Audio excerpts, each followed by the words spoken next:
me on the phone to tell me you're alone.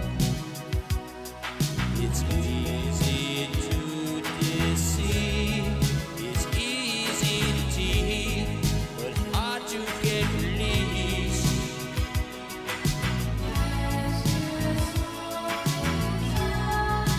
Eyes without a face, eyes without a face, eyes without a face. Got no human grace. Your eyes without a face.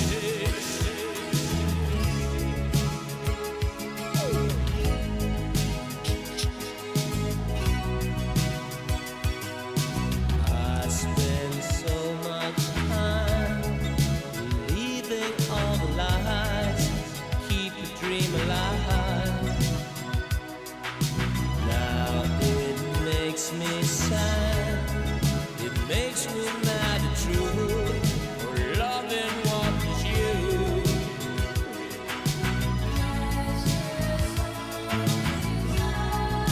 Eyes without a face, eyes without a face. Oh yeah, wow, that's very cool. Eyes without a face, got no human grace. Your eyes without a face.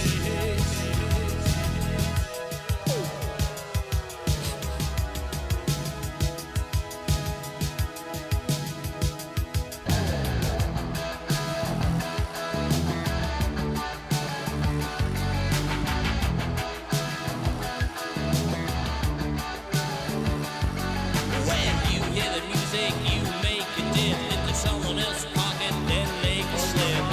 Steal a car and go to Las Vegas.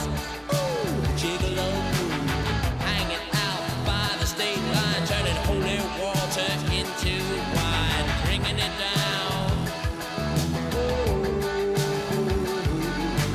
I'm on a bus on a psychedelic trip, reading murder books, trying to stay hip.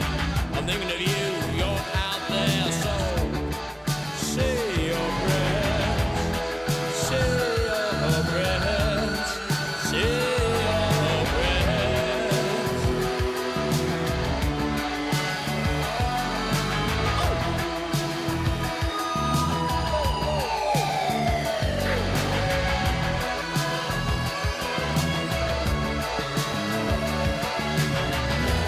I close my eyes and I wonder why I don't despise. Now all I can do, love what was once so alive in you, but it's gone from your eyes. I better realize.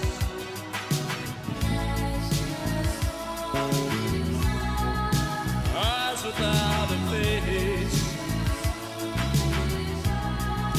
eyes without a face, eyes without a face. Got no human grace. Your eyes without a face, such a human waste.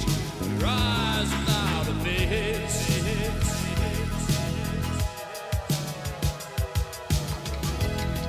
What's the name of this? This name of this one is Nazi Punks Fuck Off. Ready? Are you ready? What? Where? Don't you feel nice and relaxed right now, Klaus? Not supposed to for this team. I'm angry. Okay. Ready? Yeah. Let's see if we can get it a tiny bit faster than that Tape's last rolling. one, too. What's this, Nazi Punks Take 3? Hold it! Okay, just start again. Real fast. Nazi Punks Fuck Off Take 3. Fucking no religious cult, from singing for yourself. Ain't hardcore when you got your hair when a jock still lives inside your head. Nazi punks, Nazi punks, Nazi punks, fuck off! Nazi punks, Nazi punks, Nazi punks, fuck off!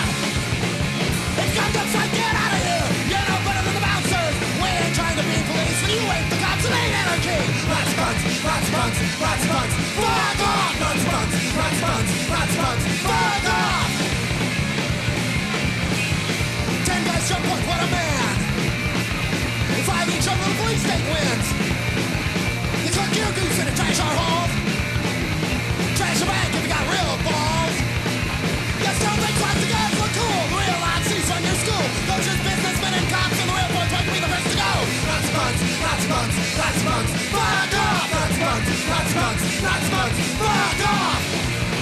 You be the first to go, you be the first to go, you be the first to go, unless you think! Enough Nazi punks for one evening.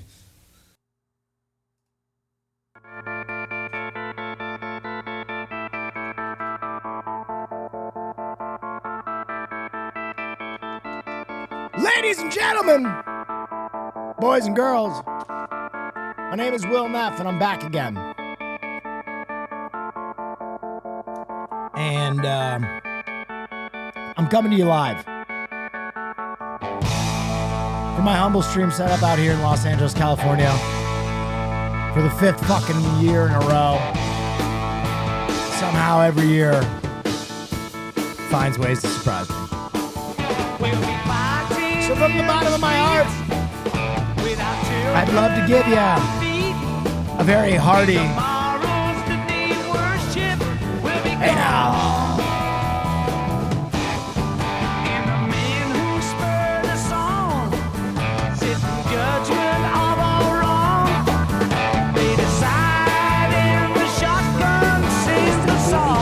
Make the live train.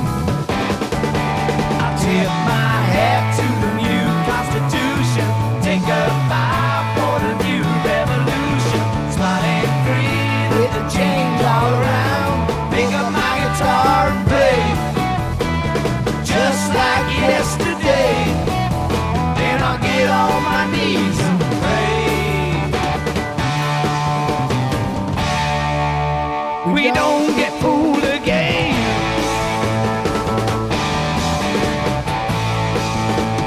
Hello, everybody. It is Saturday, February the 15th, day after fucking Valentine's Day. I hope you had a very nice Valentine's Day. I hope you got your dick sucked or your pussy ate or your butthole licked or whatever your fancy was. Because it's tough to be alone on Valentine's Day. I hope you all still have very wet, very satisfied genitals. Mitch, thank you so much. Apple pie, thank you so much. And if not, I hope you serviced yourself. You know what I mean? I hope you took yourself on a date. I hope you had a wonderful crank. Typo in title, nerd. It's the weekend, so it's time. Damn, you're right. I got fooled by my goddamn dyslexia. Cervixing yourself is crazy. Normalize it. Bro, this dude just jumped over a car in the dunk contest. A moving car or a stationary car? Because they've been jumping over cars since the fucking 90s. Same shirt? Yeah. I didn't want to... I only wore this to stream yesterday, so I took it off. And then I had the podcast this morning. And then I passed out. And then I worked out. Now I'm here. Blake Griffin? Hitman Hoss Raid. Why is he calling himself the Hitman Hoss?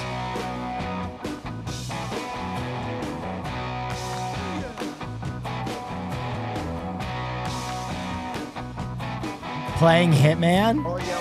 I thought he started boxing. Almost 4 years. Spaz Out Loud, thank you so much. By the way, I get back to boxing Monday, so the boxing streams resume Monday, whether my body and mind are ready for it or not. Penis. Vexy, thank you so much.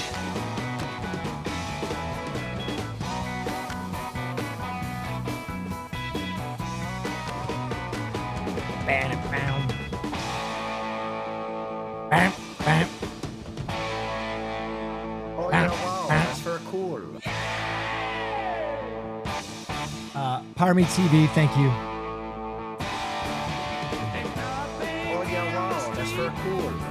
Interwebby, thank you.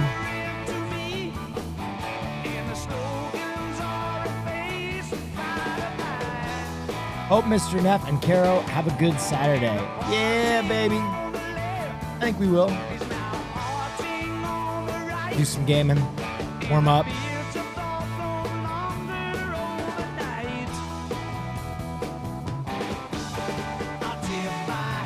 I want that hat. It's a pretty good hat. It's a pretty... Bro, beat that game so we can Zord. God, Diddle is so based. I'm Zording out of my fucking mind right now. Drop the skincare routine. I feel like my skin looks like ass water right now. Why would anybody want their skin to look like this? I look like a ruddy mess.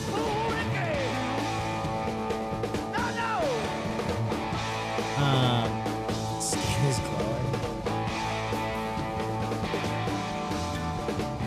I think my skin looks like it always does, but I think my hair is just really bad, so when I cover it up, I look better.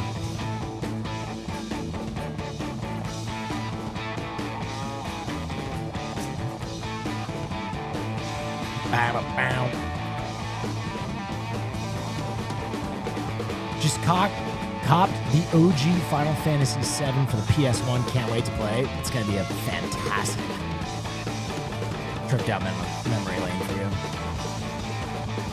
You got to get a CRT monitor too, like an old school one, so it looks great. Need a haircut bad? Yeah, I keep thinking about going back to blonde.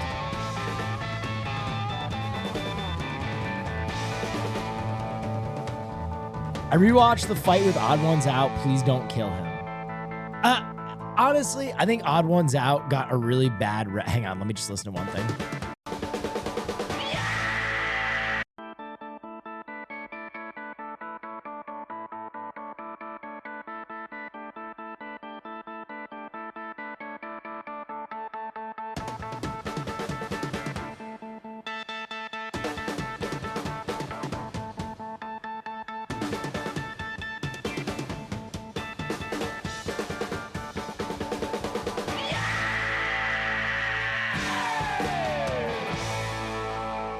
God, that's good.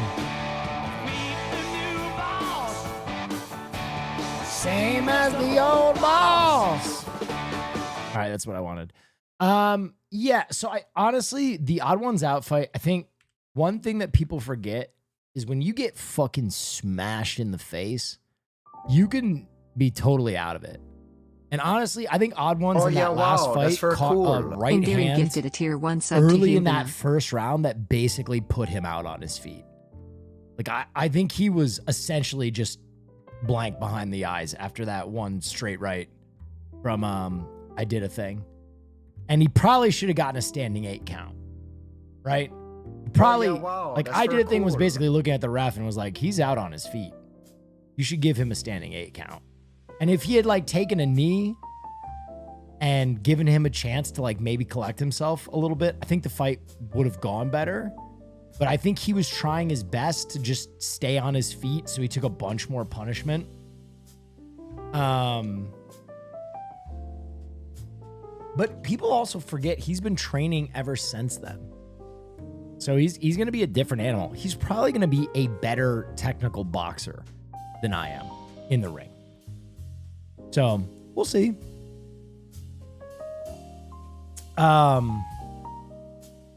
Endearin, thank you so much. Fusion Ice Phoenix, thank you so much. The intro is so long, but so good. Yeah, I like the way I intro my stream. I like just kind of welcoming people in. A nice long intro. I let people sit down, get comfy.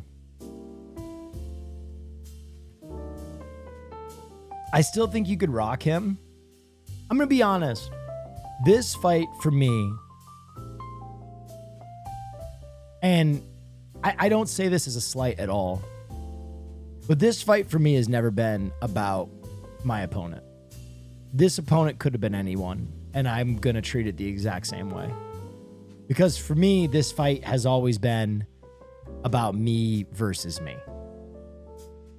This has been the hardest year of my life. And I think I've dealt with it really well. It's been a very tumultuous year, a lot of change, a lot of struggle. My dad's health, my mom's health, my cousin's health. Just being an adult. Getting older, feeling that in my body.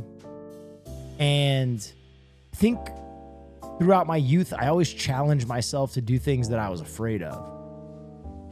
And I think you get old, not when your body gets to a certain point, but when your mind does. When you stop changing the way you look at the world, or when you stop challenging yourself to do things that you're afraid of. When you get too comfortable, I think that's when you get old.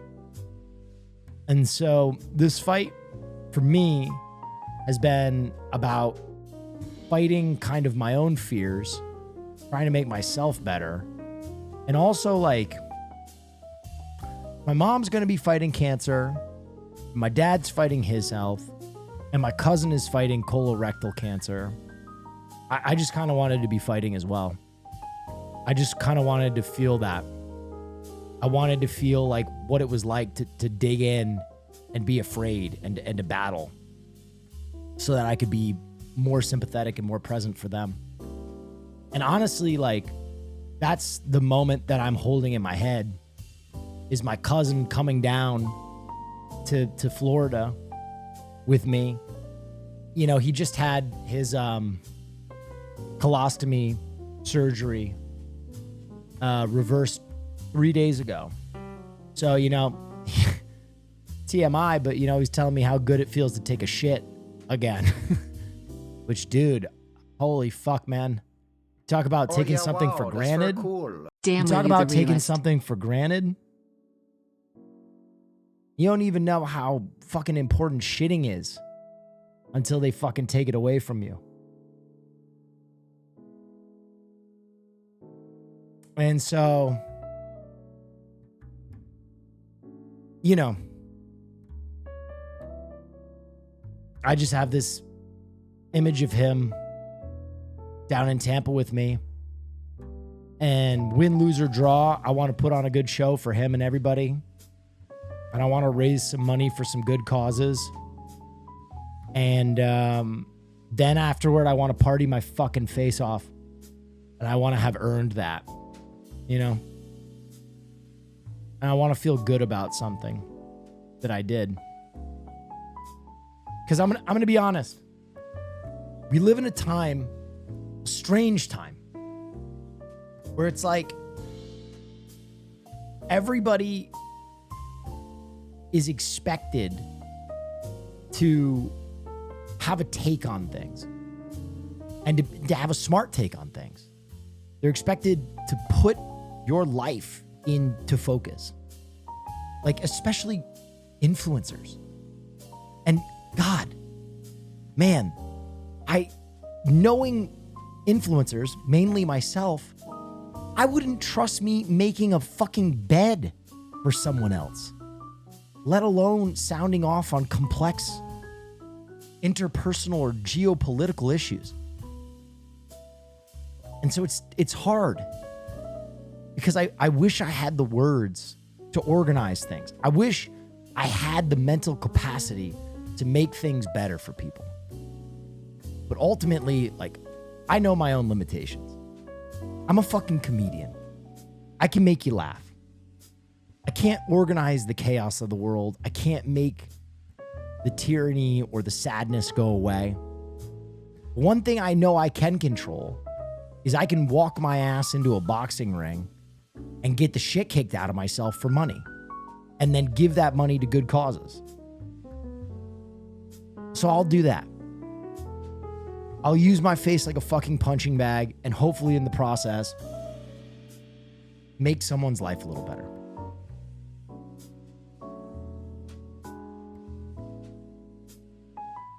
I think being funny is worth something. I agree. I do think being funny is worth something. And I can do that. I can be funny. I can be funny. I just don't know if I can give order to chaos.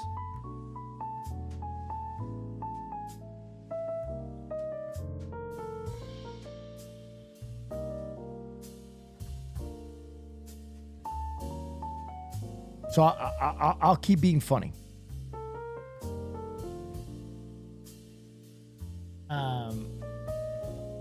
I think the other thing I'll say, and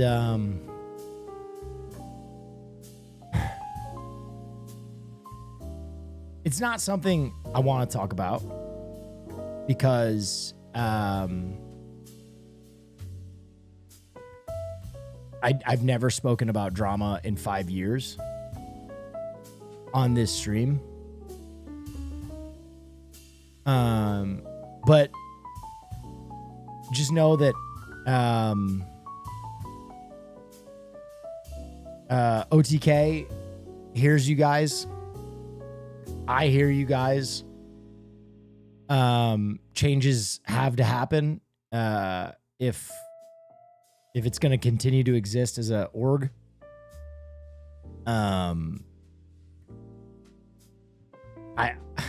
I think a lot of people forget that an org is more than just the faces on streams. It's a lot of people. It's a lot of people's livelihoods. And at Christmas, we had to lay a ton of people off. And that fucking sucked. Especially for me. I know those people. I love those people. And I always want to do what I can to make sure they can hang on to their livelihoods. And so just know that we're trying to make changes to make it a better org. And you'll probably hear more about that in the future, the immediate future.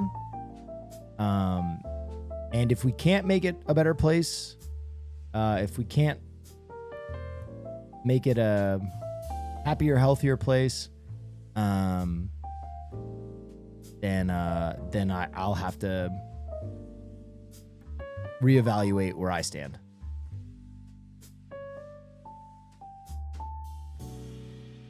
But that's all I'm going to say about that, because I'm not trying to farm this. I don't even want to fucking talk about it.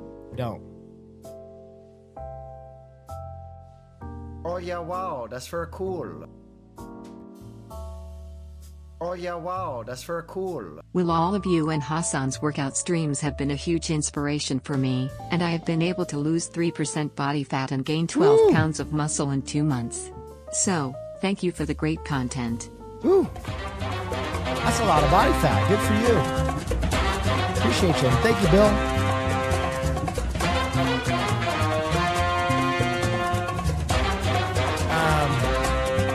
So,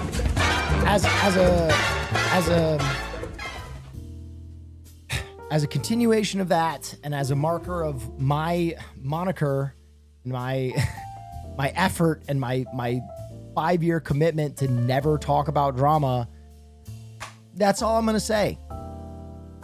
And I just want to make something clear to people, okay?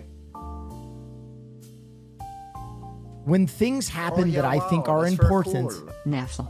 in the real world important, I deal with them in the real world. I think a lot of people get lost in the blood sport of this platform. Creators fighting creators. And some people, to each their own. To each their own. I don't want to get embroiled in that. All I am saying is that's not me. It's never going to be me. But just because I don't choose to extensively talk or deal with these things in front of a live audience does not mean that I do not address them. I want to make that very clear. Okay? I just have a different way of dealing with things. And one thing I have to address is that win, lose, or draw, I don't know. It's really hard for me to separate the human element of this. Always. I'm not. Anyway, I don't want to get into it beyond that. But I just, that's all I'll say. That's all I'll say. I don't want to I don't want to do that.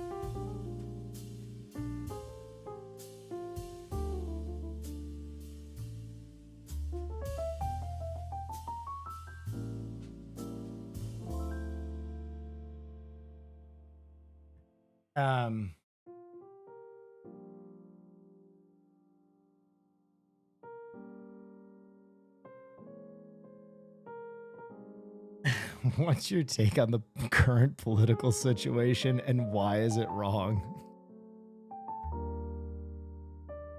And it's so funny when like I know you're memeing, but like it is so funny to me. All I can think of is the Jon Stewart clip when like he's on, I think it's like Crossfire or something, and they ask him, they're like, John, what's your take on the current administration?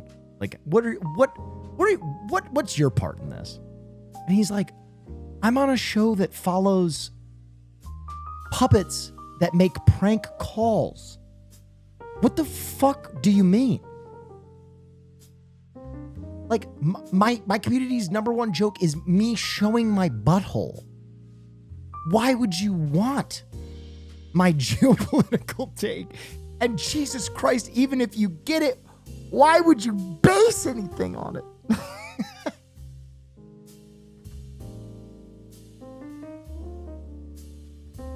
Oh yeah, wow, that's very cool. Hey, Will, can you do some rocket science for us? Well, I'm an influencer, so I'm qualified. Let me get in there. Let me fucking get in there a little bit.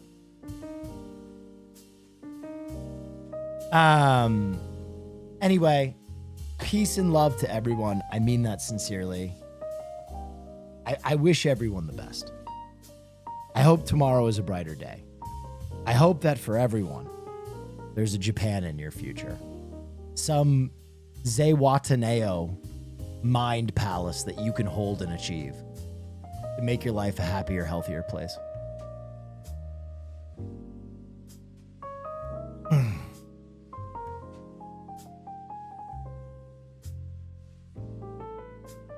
Well, I just took a huge bong rip. Can you explain quantum physics for me? Yes.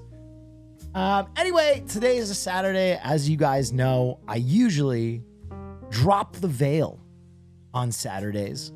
There is a internet personality named Will Neff that exists to entertain you Monday through Friday and Sundays.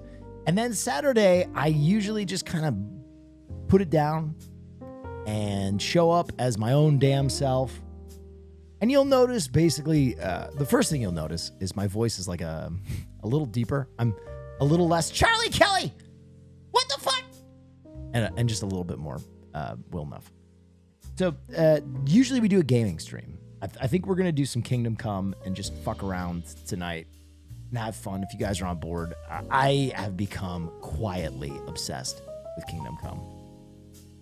I think it's excellent. I think it's fantastic.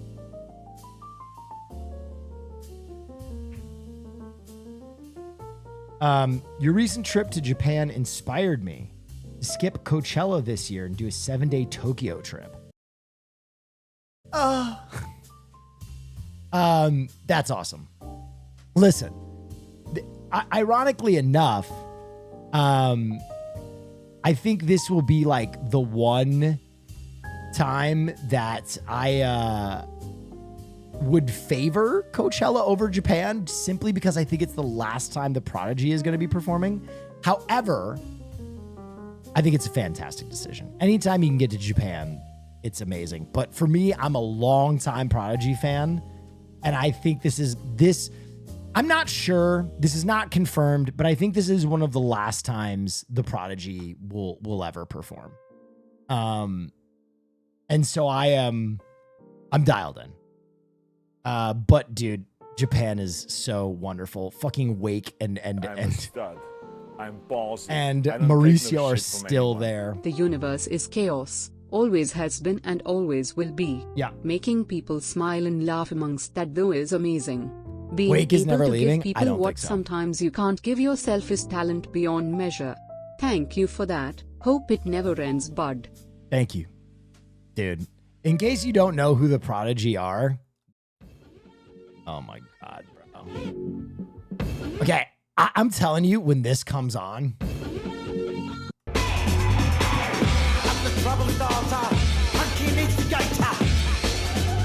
Yeah! I'm the fear addicted, and I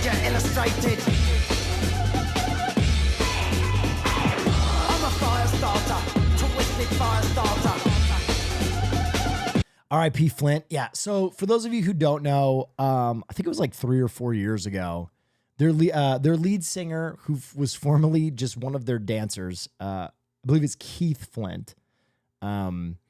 This gentleman right here took his own life. And so the Prodigy hasn't been making music or performing since then.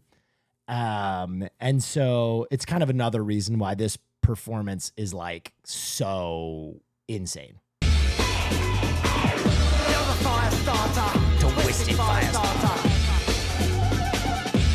Oof, I'm out of touch. Sorry. No, I'll be honest. Like, unless you're a dance music fan, you probably wouldn't have been tapped into like the goings on of the Prodigy. I'm a fire starter, twisted fire starter. But this dude is so iconic. On the bitch you hated, filth infatuated.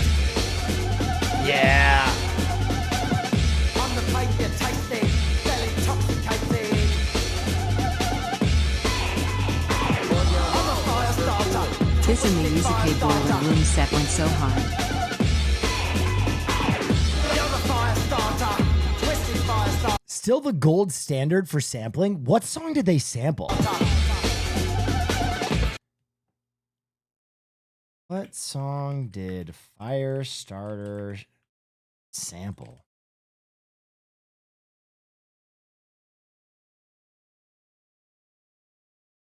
The Breeders track, SOS. Wait, I need to hear this now. I need to hear the fucking sample.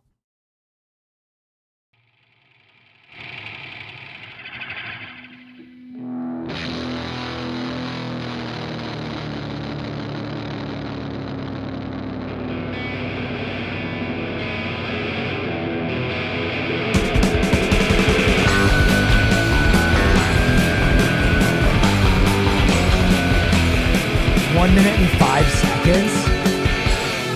Oh, I hear it.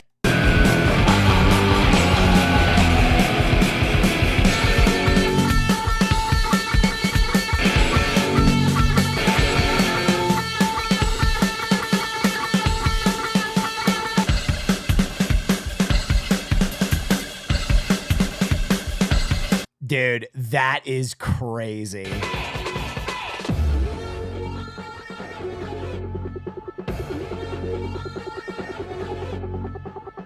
That is actually such a fire sample. Anyway, I'm very excited to see the Prodigy. And I'm going to be raving my fucking ass off, bro.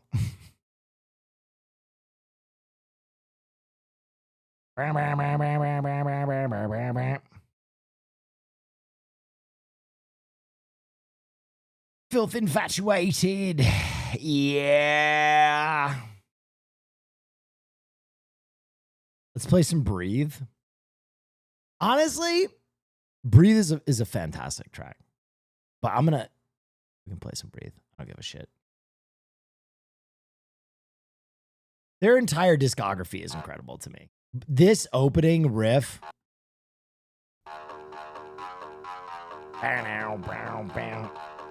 And having like the swords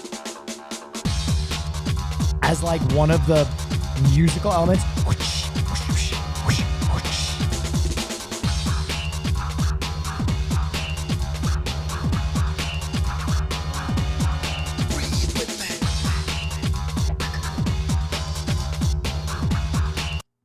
So sick. Okay, but I want to quickly play you my favorite Prodigy song.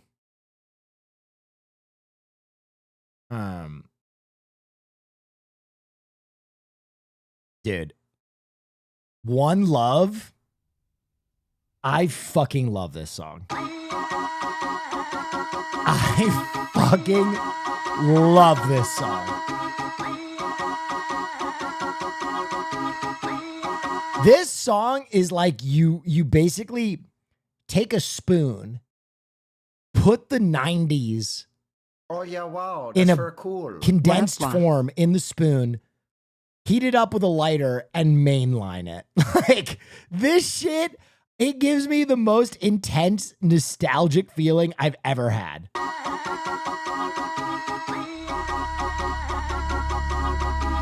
Like listening to this and just fucking with a Tamagotchi at the same time might send me into like an OD. You know what I mean?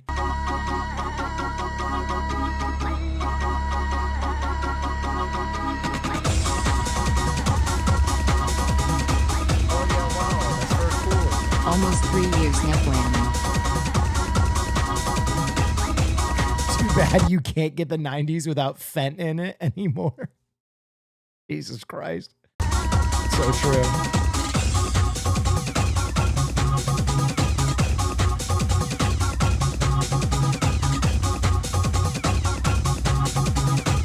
You guys looking at this video? Is this the real video?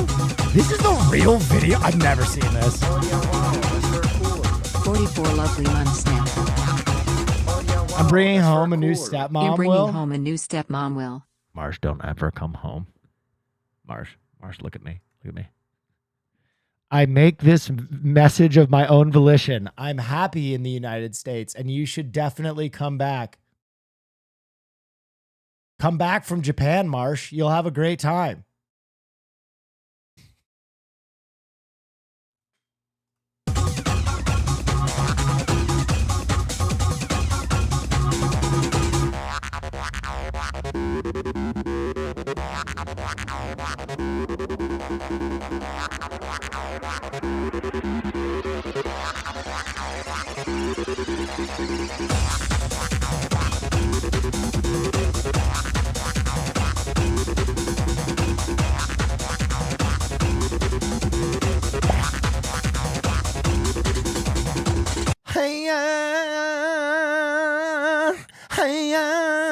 That Oh shit yeah, goes wow, that's very crazy, cool. bro.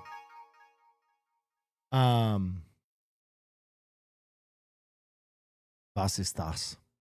Breaking Bad creator Vince Gilligan's next show will be a psychological sci-fi that explores the human condition in a surprising way.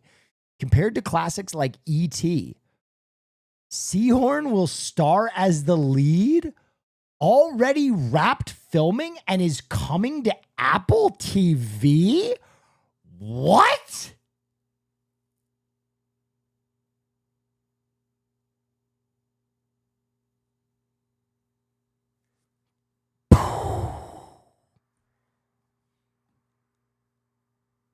Yo. Apple TV's, dude.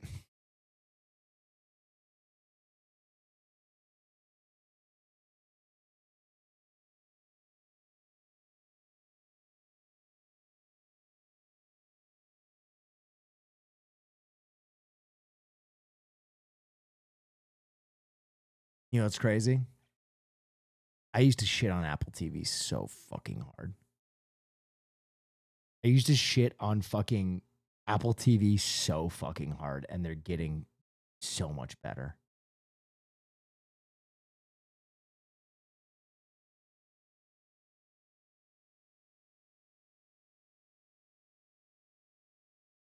Damn.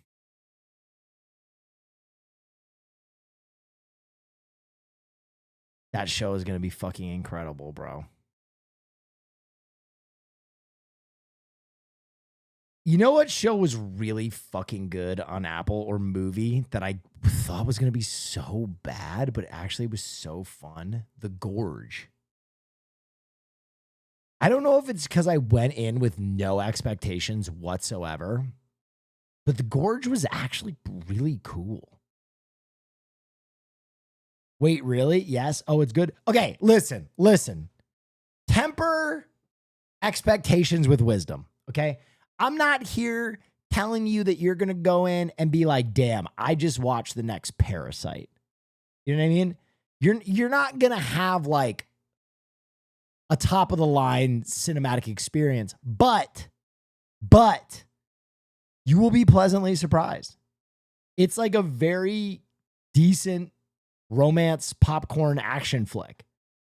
Like I enjoyed it, and I thought there was like enough cool shit happening that it kept me involved.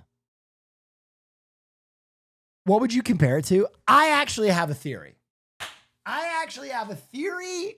I have a theory. I have a theory. My theory is that this film was actually a retconned project that was written for another major franchise. This is my theory, and I cannot prove it, but in the same way that what was the movie that they did this with? Hold on. There was another movie that they did this with. I think it was the Cloverfield Paradox, right? Yes. So the Cloverfield Paradox was a movie that actually had nothing to do with Cloverfield. And they basically shot it and then they bought it and they're like, let's make this a Cloverfield movie. And they added a few details to make it a Cloverfield movie, right? Like they added a few details. And I don't want to say what major, you know what? You guys have all seen the trailer, right? You guys all know what the Gorge is about, right?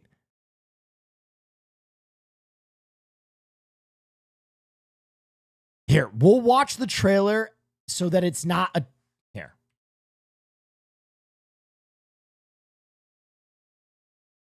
Here. Let me show you the trailer real quick.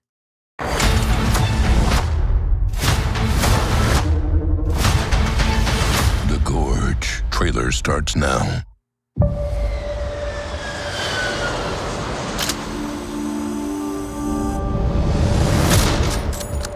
I have new orders that require me to go dark for at least a year, maybe more. A special assignment in an undisclosed location. As an elite sniper, are you presently under any private or military contract? No, there's not a lot of reasons for me right now. What if I gave you a reason? There she is. West Tower Observation Post. Your home for the next 365 days. There is no outside communication here. What's that on the other side? That is East Tower. Contact with the other side is strictly forbidden. So what's the mission? To keep people from going in the Gorge? No. You need to stop what's in the Gorge from coming out. What the hell is that? The Gorge is the door to hell. And we're standing guard at the gate.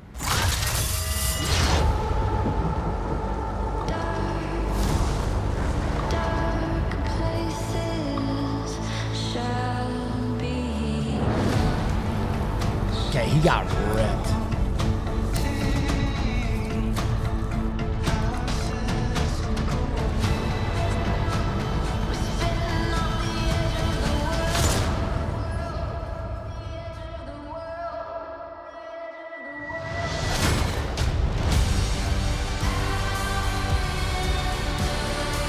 Okay, so, and then later on in the trailer, you basically see that there are like creatures in the Gorge and they're trying to fight their way out.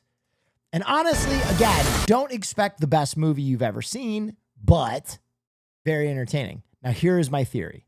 Here's my theory. I think this movie was originally written as a Resident Evil film. I cannot prove this, but I think this movie was originally a Resident Evil movie. And if you watch it, you will understand. If you watch it, go through, and there are a few details that if you tweak them, all of a sudden you're like, this is a Resident Evil movie. Explain? I will not. Go watch the movie on your own. There aren't zombies, per se, but if one name is changed to Umbrella, this is a Resident Evil movie. Like 100p. Oh my God, you're so right, King. Dude, when I said it last night and Caroline was like, oh my God, you're right. I think I'm the only person who's presented this fan theory. But dude, when you start to, all of a sudden it's like,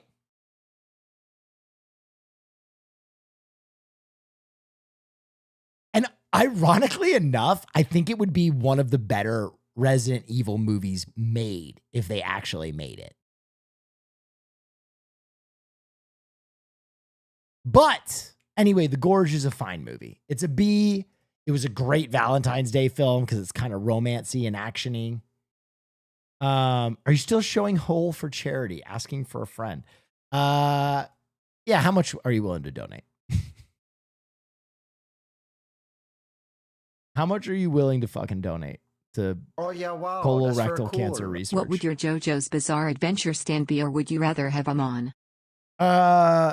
Ooh, that is a good question. I am a big Hamon fan. What would my stand be? Oh, actually, I know what my stand would be. Right? Okay, so first of all, all the stands have some reference to Oh yeah, wow, that's very cool. to We back, baby. rock and roll, right? They have to have a reference to rock and roll. I think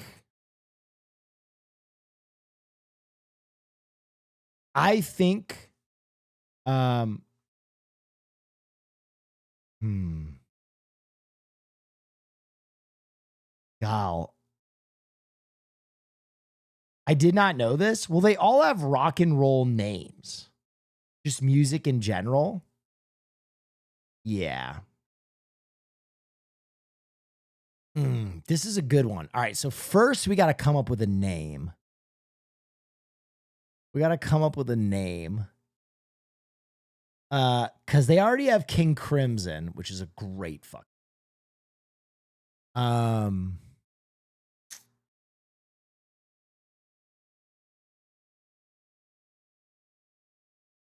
Here's Johnny. Whoa, thank you for the raid. Let's build a I'm a stud. Yes. I'm ballsy. I don't take no shit from anyone.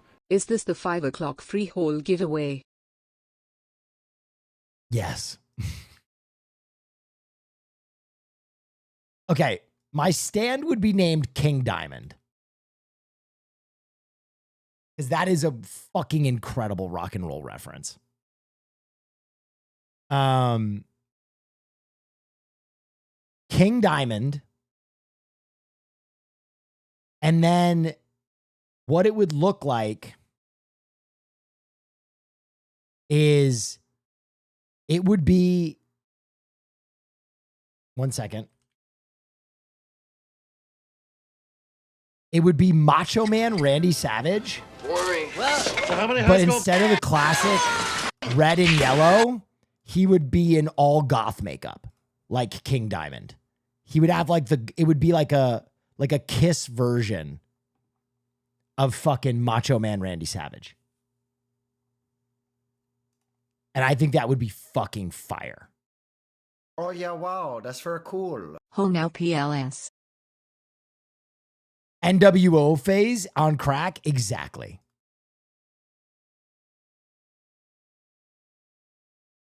What does the stand do? What would his power be? What would his power be? His power.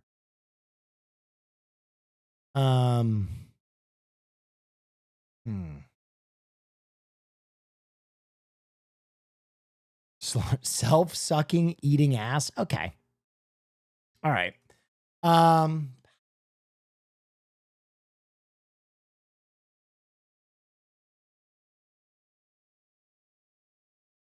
Okay.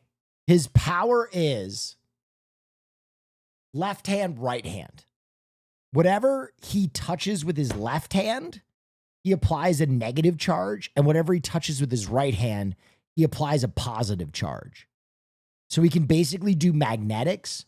So let's say he like touches your face and then a boulder, that boulder just attracts like a fucking mega magnet all the time. So it can just crush you. Or if he touches you with like his left hand and then touches your partner that you're fighting with your right hand, it repels super hard.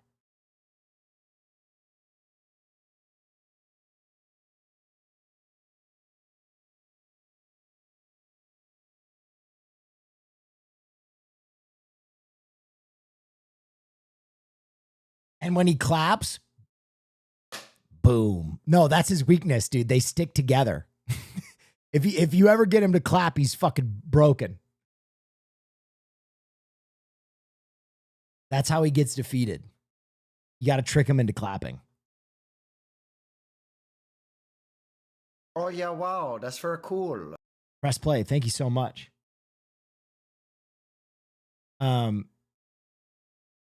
Gojo's Infinity, yeah. Magneton powers are sick. Tyga and Lil Wayne, Pop It Off. A new Tyga and Lil Wayne song. Is it good? Oh yeah, wow, that's very cool. Scumbag Cam, thank you so much. Did you see the dunk contest? I did not. Francis Lawrence says Constantine 2 is closer than ever to being made. Keanu Reeves is excited to return. I just pulled a demon soldier out of a little girl. Dude, how many times?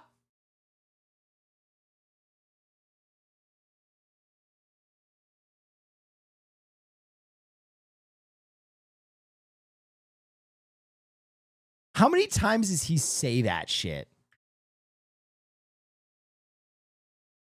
I just pulled a demon soldier out of a little girl.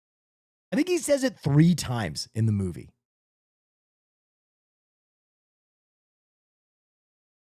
Is he a bad actor? I love him, but give me your actual take. So here's the thing. I think it's always interesting when actors who have speech affectations act, because they essentially will always have the same speech affectation no matter what character they play. So a good example of this is Christopher Walken. Christopher Walken has a very unique speech affectation that he like cannot get rid of. And so, you know, Christopher Walken, when he's just doing a guy at a wedding in like Wedding Crashers, you're like, this is one of the, or like Severance when he's like, wow, can't believe it. You touched my hand. So fucking meaningful. It's incredible. I really appreciate you. You realize what a fabulous actor he is. But sometimes, like when Christopher Walken plays the Emperor in Dune 2, that speech affectation is more like detrimental to the character, because you just don't expect the fucking Emperor of the universe to sound like that. You expect him to have gravitas and sound very articulate and clean with his diction. You know, Arrakis, Dune, desert planet. And when he comes out and he's like, Arrakis, Dune, desert planet. My planet, like the acting is still very crisp, but it just feels weird to have the Emperor of the universe sound like a guy from Long Island, right? It doesn't hit the same way, even though he's a fantastic actor. Fantastic actor. And I think this has happened to other actors and actresses, one being Ana de Armas. Ana de Armas, no one would argue that Ana de Armas is a bad actor. She's a fabulous actor. But unfortunately, in Blonde, when she's playing a historical character that we all know how they sound, Ms. Kiff's receding hairline, thank you so much. It hurts her performance, right? Like we all know the Marilyn Monroe voice. Happy birthday, Mr. President. Ooh. But when Ana de Armas is like, happy birthday, Mr. President, you're like, that's not that character. And that's like, that's not her fault, ultimately. That's just a very hard speech affectation that, like, she probably shouldn't have been cast as that role, right? And so I don't think that Ana de Armas or Christopher Walken or Keanu Reeves are bad actors. But I think when you put a Keanu Reeves in a very serious role where the character doesn't have a speech affectation, mainly the one I think of is Buddha, right? Buddha is supposed to have a gravitas to it. He's supposed to have a, he's a deity. And when he sounds like, wow, I've got to follow the eightfold path. Suffering is everywhere. It just kind of, Chuck Dies, thank you so much.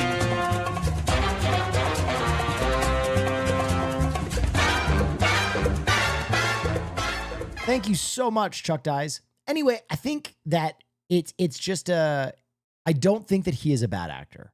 I just think that like Valley Boy speech affectation he has doesn't translate to certain characters and certain line reads because Keanu Reeves always speaks like this. But there are some roles where Keanu Reeves is perfect. And that voice works perfectly. Like Point Break, when he's playing a surfer, I believe totally that he's a fucking surfer. But I just, like, if you cast him as Dick Cheney, and he's like, oh, George, dude, you gotta go to the fucking Middle East and kill these people. Like, you're just like, what is happening? That's just a... So that is my take. Another actor that I think this happens with a lot is Nicolas Cage. Nicolas Cage is another actor, fabulous actor, but is kind of at the mercy of his bitchin' technology. So yeah. What about Defoe? Defoe has a little bit more ability to kind of take on a different speech pattern, as evidenced by The Lighthouse. Like, oh, say you like me, lobster. Oh, fucking Odin's cock. Like, he definitely took on a different style of speech there. Ben Affleck is another one. Yeah, it's hard to have a little bit of that Boston twang. But, like, I think that is, I think that ultimately, unless you are like Daniel Day-Lewis, you can't play every role, period. Like, that is why there are casting agents. If great actors could just play every single role, then you wouldn't need casting agents. But I do think there is an art to getting the right creator for the right creation. And sometimes people are just woefully miscast. Example, Night Country. Jodie Foster. I think Jodie Foster is one of my favorite fucking actors of all time. Jodie Foster, in my opinion, is one of the best of the best. Okay? She is one of the best of the best. But she is like this beautiful, wise, almost like ethereal person standing a whopping 5'2". And when they cast her as like gruff, I'm a gruff lady from Alaska and I play fantasy football. And I don't have sex with men, I peg them. I'm like, that is not Jodie Foster. Go get Margot Martindale for that shit. Go get a hard hood hitting woman with about, 30 extra pounds on her to sell that. I do not believe that 5'2", waif, ethereal, it would be like casting Nicole Kidman in that role. You know what I mean? I think Nicole Kidman is fabulous. But if she was there like, I took a running back in the second round. I love fantasy football and eating steak. You're just like, no, bro. What? No, that doesn't play cool. Anyway, that's a very long-winded answer.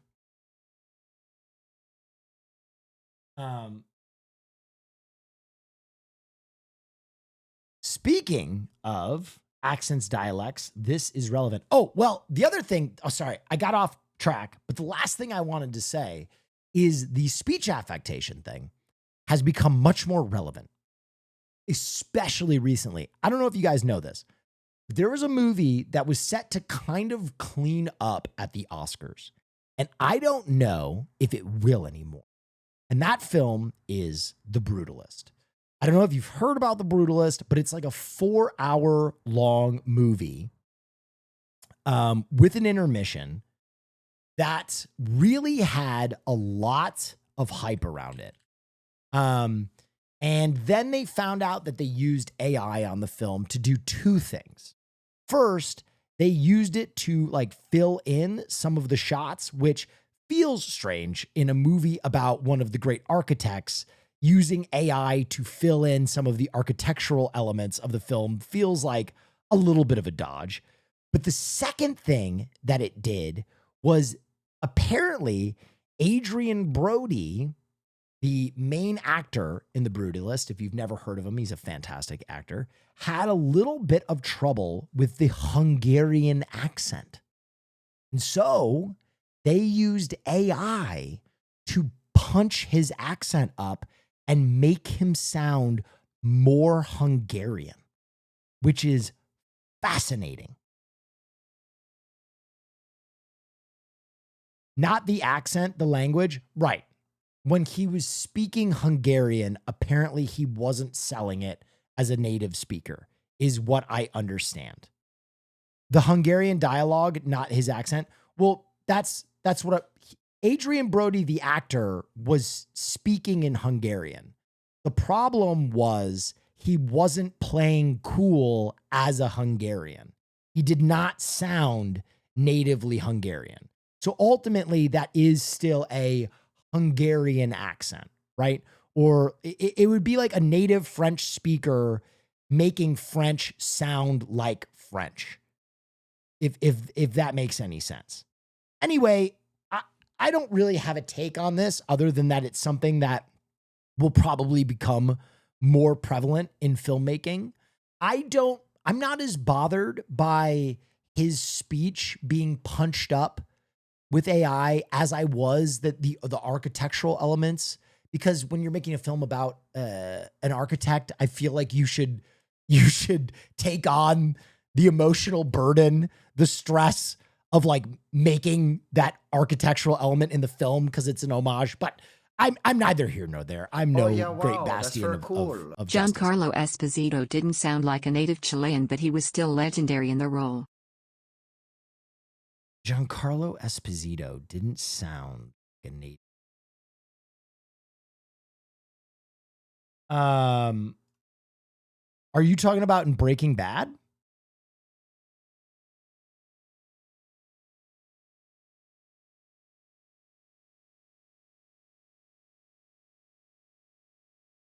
You're talking about Breaking Bad, right? You're not talking about like Do the Right Thing. I'm just making sure because he is Chilean in Breaking Bad, correct? Gus Fring. Yeah. Again, I think this is an element of expectation, though, right? I think people expected Gustavo Fring to sound a certain way because he's a villain. And I think, Gustavo Fring having such a tight and menacing diction in everything he did added to that character, right? So imagine then you add a Keanu Reeves who's like, you're gonna cook, Walter. I don't care what you say. You're gonna get in there and you're gonna cook. I just think you have to play cool for what the audience expects. Again, this is not me saying that Keanu's a bad actor. I think the Gustavo Fring is an example of a good casting with an actor who could carry that role, even though he wasn't native Chilean and maybe his Spanish wasn't where it needed to be. I think he carried that role, and his language sounded the way that the audience wanted it to expect, or expected it to sound. So like it wasn't against type, if that makes any sense. Robert Pattinson says he just realized that his character's accent in Mickey 17 is based on Steve Buscemi in Fargo. I kind of did it by accident, but I don't think I realized that until today, though I was doing something, thought I was doing something else. I have to listen to a Mickey 17 ad right now. And it's not just because I will eventually be sponsored by Mickey 17. On Earth, nothing was working out, and I wanted to get the hell out of there. You're playing. That's crazy. Wait, that's uncanny. To be inexpendable. Wait, that is fucking uncanny.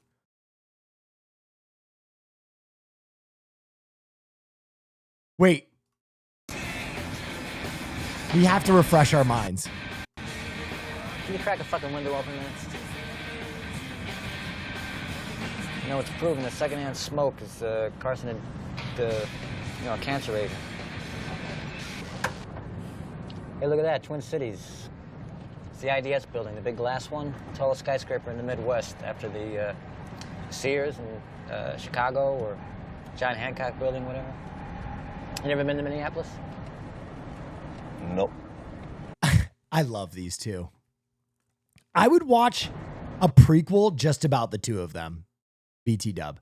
Now we got to listen to Mickey 17 again. You read through the paperwork? Yeah. I should have read through it. Dude, that is fucking uncanny. Mickey, deep breaths, fill your lungs. Imagine there's an unknown virus in the air, and you're sucking in every single microscopic particle floating around. All the viruses. So good? There really was an unknown virus in the air. Lethal one. See you tomorrow. Hang on, I gotta pee. Oh yeah, wow, that's very cool.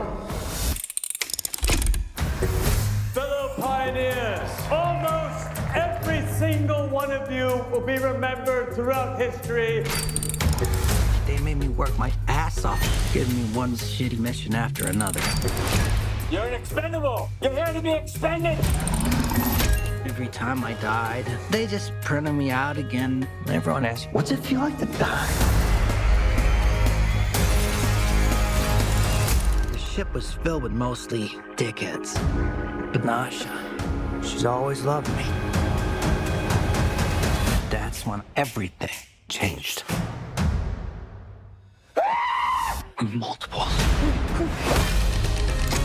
In the case of multiples, we exterminate every individual. Which body goes first? One at a time is twice the fun. Anyway, this movie looks fucking fantastic. Sorry, I had to piss. Dude, can I just say, all right, I'm going to talk sports ball for 2 minutes. And no, it's not football. Can I say how fucking funny it is? That's very cool. That once Love a me year, Bong Joon-ho. the NBA, I do too. Thank you so much for that. The NBA lets Bong Joon-ho, or not Bong Joon-ho, Mac McClung out of like a cage somewhere, and he fucking dominates the slam dunk contest. And then they like load him back into a fucking basement. It is so funny. It is like one of the most strange, like, the Magic just let him off the bench somewhere and he's like, oh yeah. That is has anyone won more slam dunk contests than Mac McClung? Has anyone three-peated? No? Ladies and gentlemen,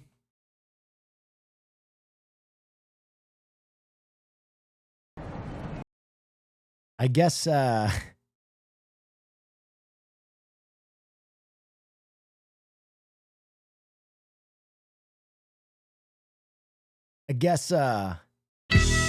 white men can jump.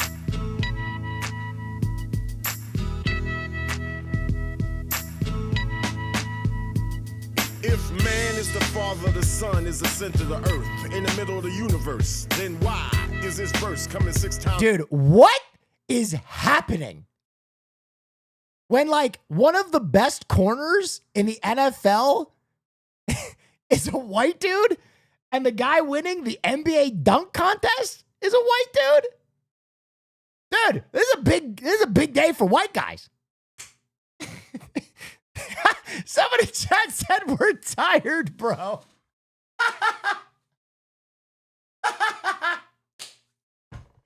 Dude. Black men got tired of carrying the NBA dunk contest every fucking year. And they're like, God damn it, let Mac McClung in there. Let him have this.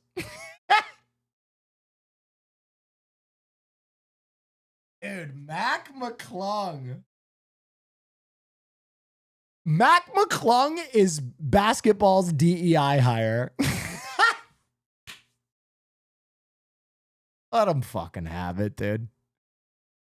That's so funny. Good for Mac McClung, man. Good for Mac McClung. Ending racism. Rehearse, don't freestyle much, but I write them like such. Word. Amongst the fiends controlled by the screens, what does it all mean? All this shit I'm seeing. Human beings screaming vocal javelin. He's unreal though. He really is good. Those dunks were really cool. I just watched them while I pissed. Sign of a local unraveling. My wandering got my wondering. Are you gonna see Paddington in Peru? Yes. I fucking love Paddington Bear. Where crisis and all this crisis.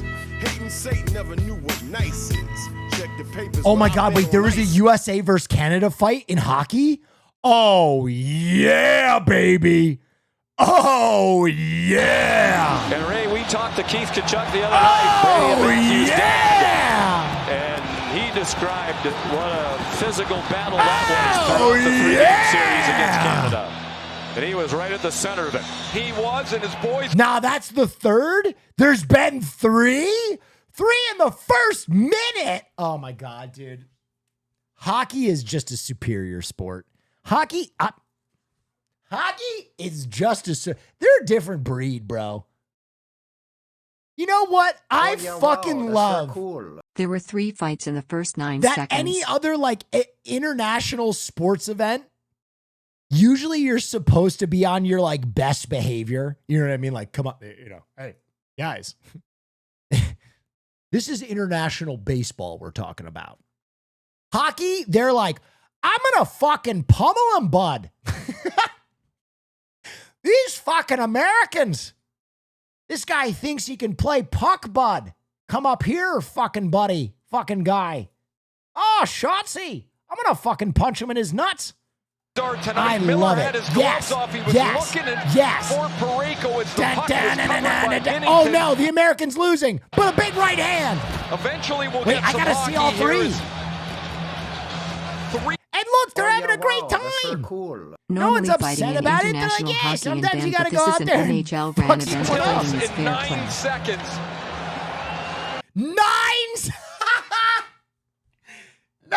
seconds. 9 seconds. 9 seconds. That is incredible. America me the fuck up, bro. 9 seconds? They didn't even have time to play the game. All right, we got to watch this in context. Hold on. This is crazy. All right. And 1, this 4-nation 2, face-off matchup is underway. 5. And the gloves are. What? What? That was instant. Dude, that was instant. And Bottom of the screen. Let's see what sets him off. this Four Nations. He dropped the gloves before the puck hit. What? And this Four Nations. Let's give these fans something to cheer about, baby. Soft matchup is underway, and the gloves are off. Matthew Tkachuk and Brandon. Dude, listen to that audience, too. Rabid. Yeah, fuck them up. Hagel. Oh, yeah. Dude, and okay, can I say something? Can I say something honestly? There is nothing fucking more stupid than guys fighting on ice skates. It is the least conductive place to have a fight. It's like, okay, let's have a fight on a slip and slide. When you think about it, it's actually fucking insane. And they're wearing helmets. That's cool. Let's You're go. punching Thanks a for the streams. fucking helmet. Crown. It's so stupid. It's so fucking stupid, but it gets the people going.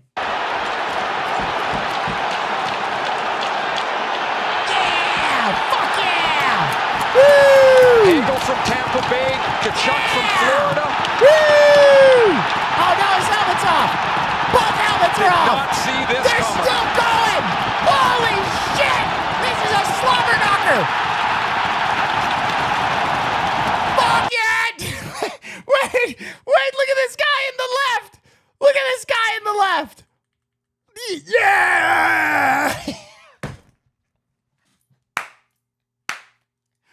Fuck yeah! Holy shit! Hagel skated away as he got back up, imploring the crowd to get even more vocally involved if that's possible. And this start, if you can call it that, have we So he skates up and he's like, are we gonna fucking do this? started? You can see, he's already saying it to it. You wanna drop? You wanna fucking go? Come on, kid. Come on, you fucking Canuck. Come on, you fucking beaver. You Canadian piece of shit. Let's see what you're made out of. And he's like, oh, yeah, buddy. Oh, I hear ya. You're going to just fucking sit there and be calm, bud. You fucking French fry eating cowboy piece of shit. Oh, yeah. Reminiscent of the old days. Little chat at the start. Little chat, and here we go. Matthew Tkachuk. Drop right off the hop. No tariffs on these fists. And I'm telling you, Sean, I'm standing down here, and I think there's zero chance that we see the puck hit the ice for more than 1 second before hockey is one of those games that gets dismissed a lot, but once someone goes to a game or actually watches it, okay, they're hooked for life. I'm gonna say something controversial, and a lot of people aren't gonna like this. Hockey might be the best sport to watch live. Controversial. Hockey might be the best sport to go and watch live. First of all, it's not nearly as expensive as some of the other games. I have not been to a hockey game in years, but hockey, when I went, was not nearly as expensive as football or basketball. Not nearly. And the environment is fucking incredible. The audience is so loud. There's fights. It's so fun. Am I right that it's still less expensive than the other games? NHL is hella expensive. Cool. But is That's it not less controversial. expensive Hockey has than nonstop basketball action. and football still? Because when I went, it was much less expensive than basketball or football. Yes. Okay. That's what I remember. B-ball cheaper? Really? Depends on the city. Okay. In New York, it's still cheaper, right? Going to an Islanders game is still cheaper than going to a Knicks game, correct?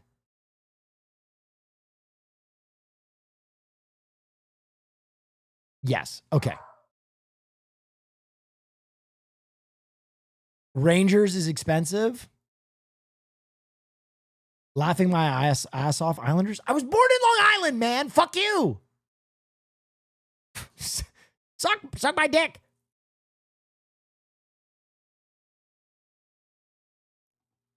Going to see both Kachuk brothers sitting in the same penalty. But anyway, I digress. If you've never been to a hockey game live, it's electric. It's fucking electric. Box. Well, Brady should be a Devils fan. I actually am a Devils fan. I just grew up going to Islanders games. I went to Islanders games when I was a baby with my own pair. And then when I moved to New Jersey, I did go to Devils games. I actually went to a lot of hockey games. Brodeur was my guy. He's out there, and Sam Bennett, who's been thrust. NBA is better? I don't know, man. There are NBA games that are very exciting, but hockey games go crazy. So their lineup tonight, he did not play against Sweden, is taking the face-off. He's clearly in there to help match the United States physicality. Do they just go right back to the a fight? There's no way. There's a lot. Wait, is there another fight right off rip? Grid, a lot of sandpaper. This was set. And here they come right here. No way, dude. This is electricity. Did this happen today? Bro, I cannot wait to bring this on the pod. This is the most America Me Up thing I've ever seen in my fucking life. I'm ready to run through a brick wall. A lot of grid, a lot of sandpaper. This was set. And here they come right here, right. Come and get one, right bud. Before the first Kachuk fight, this was set up. Here you go. Oh, shit. Oh, shit. Bennett in the lineup for the first time. Oh, shit. Brady gets... Dude, look at the camera. People are so rabid, the camera starts earthquaking. Brady gets the better of this one.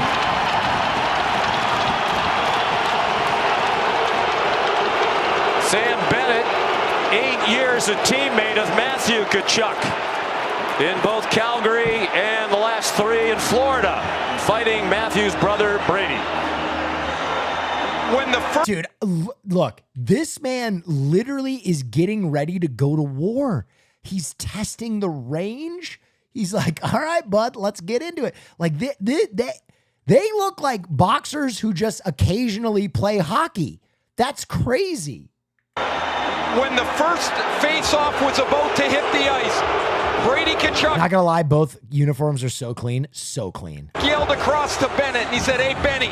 The Captain America fucking America jerseys are fire. After this, we're going.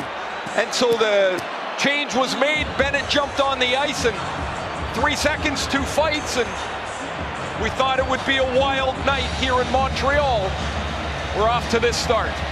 Why would you take the gloves off? So that you can hit people harder. Well, Matthew could. You don't want to protect their face. Chuck was asked after the game against Finland about the booing of the U.S. anthem. He said, I don't like it. Team USA said they use it as a motivator. Coaches and players on both sides said they hoped it wouldn't happen tonight. It did. It's helped set the tone. There's no way! Charlie McAvoy put one on net. There's now we're no 9 way! seconds in. We had a fight. That crowd is electric. Can you imagine being the fucking organizers for this when you're 9 seconds in and you have fucking 10 minutes of fights? That is unreal. By the way, this event replaced the NHL All-Star Game. Oh, thank God. Didn't 2 other teams play? Didn't Finland play some nation? Who did Finland play? Sweden. So does the winner of Finland-Sweden play America?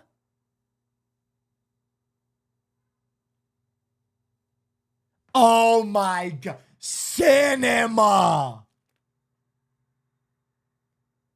It's a round robin. Oh my God. Cinema. This might be the best event in sports now. When does the USA play again? Do they play in the United States? We had a fight 2 seconds in, another one. Monday? Where do they play? Boston? Oh my glorb. It's a miracle. So if they win, does the United States win the whole event?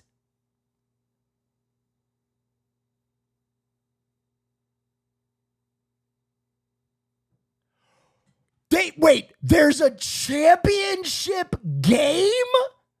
Even if they win the round robin? Oh my God. Hockey is on top right now. 1 second later. Now oh my God. These boys is popping each other. These boys is hitting. Oh my. Oh, look at that.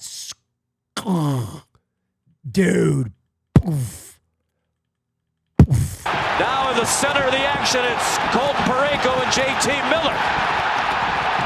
Dude, those uppercuts are Parayko's got a big size advantage. Miller's a tough dude. And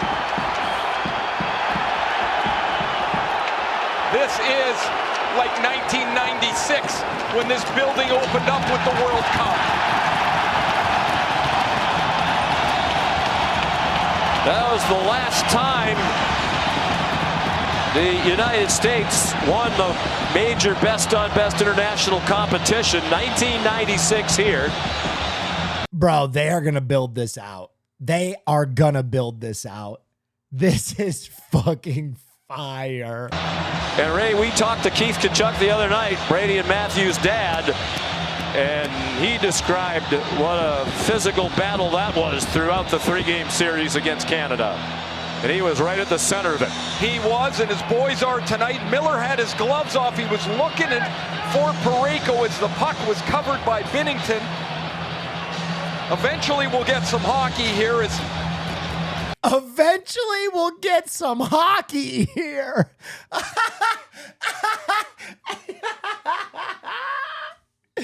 Oh my God, this rules. 3 tilts in 9 seconds.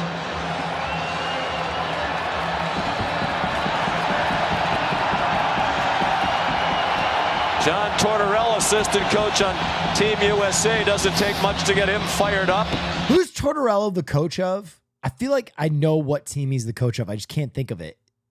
Pulses running. Philly, the Flyers, that's right. High all over the building. Of course, bro. Of course, man. So we've played 9 seconds and 3 off for each team. Mike Sullivan is the head coach of Team USA. Brady Tkachuk still all night long. Animated as he takes his place in the penalty box. Let's bring in our referee, Dave Jackson. Dave, if you're one of these 2 referees, how do you handle this? Well, Sean, just like they did, I mean, their adrenaline's going. This is just awesome hockey. I'm jealous I'm not out there. It's so great. There's nothing you can do really as a referee. They're not pushing, shoving. They're not jawing at each other. It's not scrums. They're just dropping. Bro, can I say something? The NFL should absolutely do this with states. Wow, that's very cool. The if NFL US wins, then should Canada legally has to be our absolutely do this 51st with state. states instead Lot of on the the line. fucking Also just finished All-Star Succession. Weekend. Can What you did imagine? You think if you've seen it? Seen what? I'm sorry, I got distracted. I was in the middle of a rant. What? Seen what? Seen what? I'm so sorry. I missed. Would you write it in chat? Dude, if they did a fucking Texas versus California, and then Ohio, and what would be the last state? Florida. Oh my God, cinema. Fucking cinema. And did a tournament like that? Oh my God.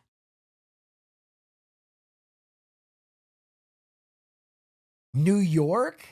No, come on. You gotta have areas that produce, because it wouldn't be where they play football for it like professionally. It'd be like where the player is from, right? So like high school football scenes that are amazing. And I would say the 4 most competitive high school football scenes are probably California, Texas, Florida, and Ohio. You could do regions. That is true. Southwest, East, North. I don't know though. I just feel like the state Pride would go crazy. Like Texas would pop off.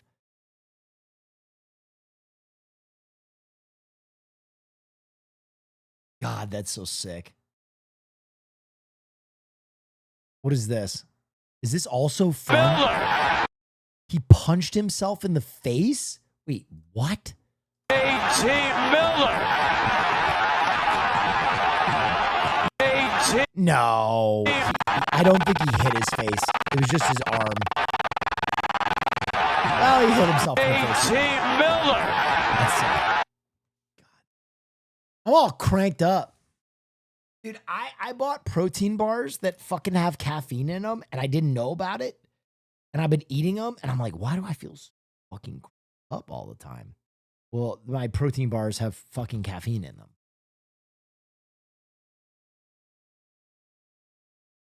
Massive hit, same game. God, I'm so into this.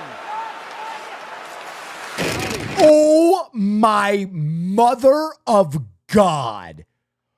Oh my God. And he just gets up immediately. He just gets up immediately. Holy shit. Dude, he just got hit by a fucking bus. Wow, that's very cool. Hockey is the best sport. Go Blue Jackets. They'll make it 1 year.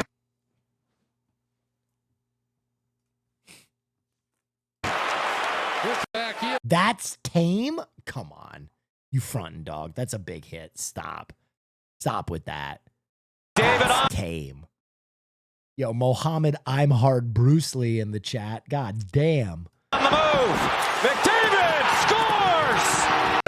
Here's McDavid on the move. McDavid scores. And Canada leads 1-0. Take into account where he's skating past as well.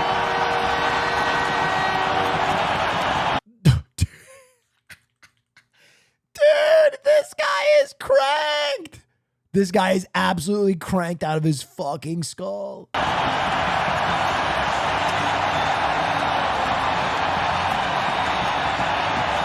You ever see the glass break from a hit? Oh, yeah. Blazing speed by McDavid. There are two players from the 2010 goal.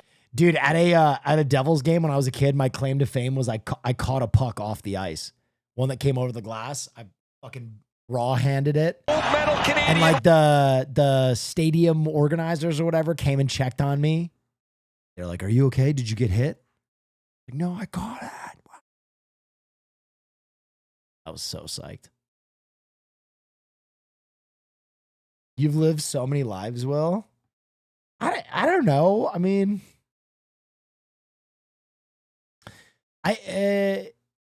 it's so funny. My own pair was a Islanders fan, so I just grew up going to hockey, and I kept doing it when I was in New Jersey. I got to admit, I hardly ever go to hockey out here in Los Angeles. I need to go to more sports stuff again. I don't have anybody to go with, really.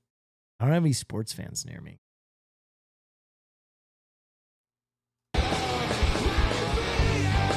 I saw this. Post Nirvana. So are they actually going to tour as Post Nirvana, or did they just do this for SNL 50?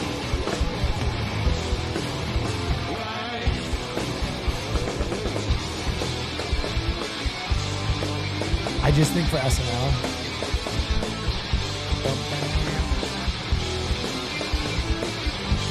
Did you keep the puck, Will? For sure. I think it's back in my room in Pinehurst.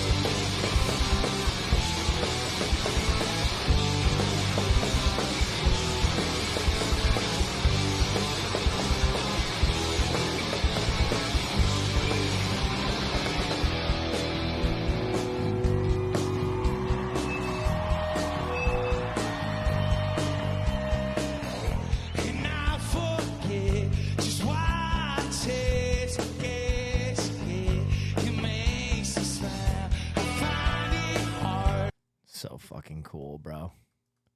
I hope I look that cool when I'm old.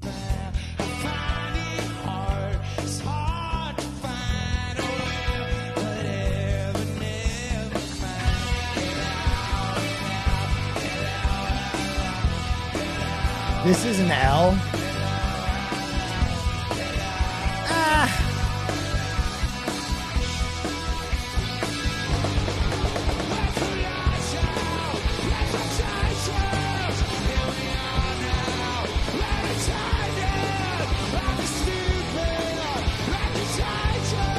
Listen, I'll say something. No one is Kurt Cobain, right? No one's Kurt Cobain. No one is ever going to be Kurt Cobain. And they've had a few different people fill in. I thought Joan Jett did a great job when she did Nirvana. We're going to have a few ladies. I don't know if you've ever heard Joan.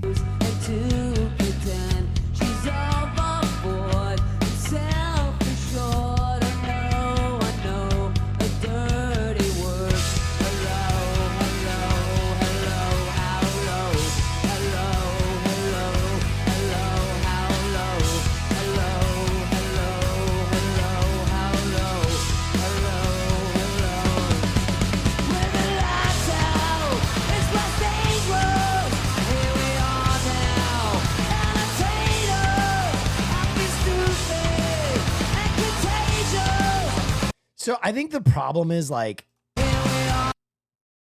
you kind of have to do Cobain in a Nirvana song because if you enunciate at all, one of your chatters just said Mark ooh, and I'm actually losing it. Omega lol. Just said Marsh. Oh my. You think Joan Jett looks like Marsh? That's fucked up, dude. How can you say something so accurate? I think if you over enunciate in a Nirvana song, it's hard because it doesn't sound like the Nirvana song anymore. You know what I mean? Like a mosquito. It just doesn't. The other person that sang for Kurt Cobain was the lead singer of Deer Tick, right?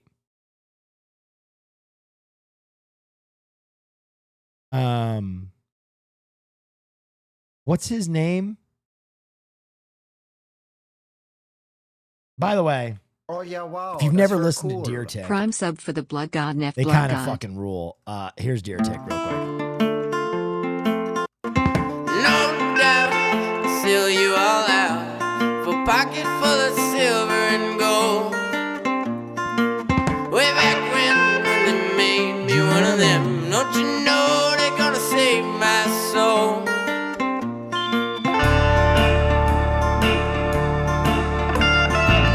I can't hang around with you like this, my friend. Our time's come to an end.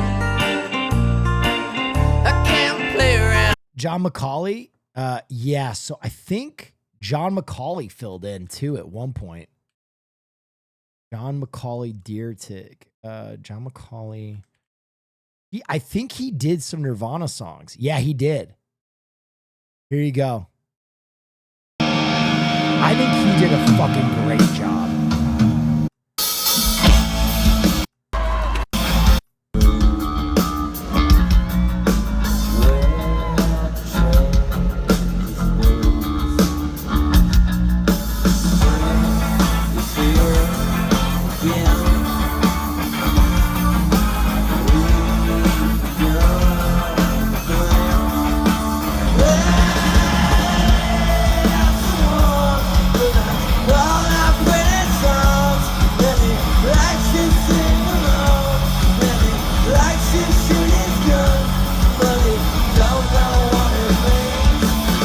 I thought he kind of did the best. So I think the problem anytime you do Nirvana is you can either try and sound like Kurt Cobain or you can try and sound nothing like Kurt Cobain.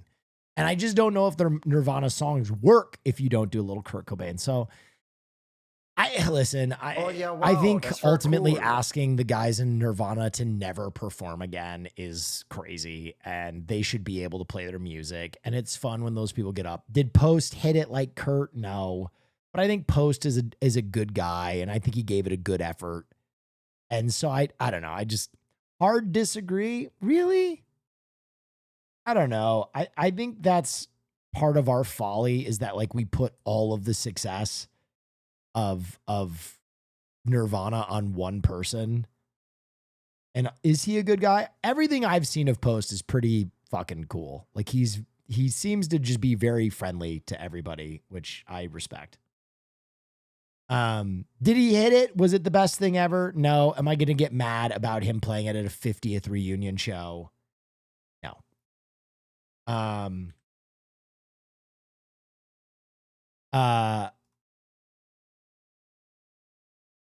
Mainly because, Oh yeah, one, wow, it's that's a very cool. reunion show Well, I was really anyway. looking forward to your collab with Premier too. Maybe he can collab with Donna? Send Farley my love. Dude, getting out to hang out with Premier was so fun. God, I love Peter so much. The other thing I will say is like this, for an SNL 50 show, this performance of Nirvana on SNL is like one of the most iconic SNL music performances. So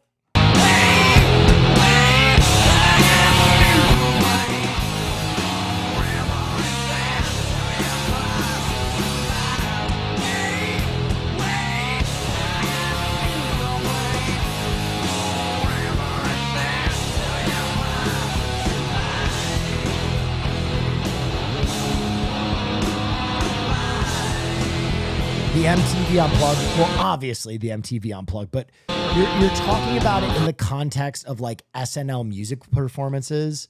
And I think that one, and then the other one that I think they probably should have referenced is when Fear played.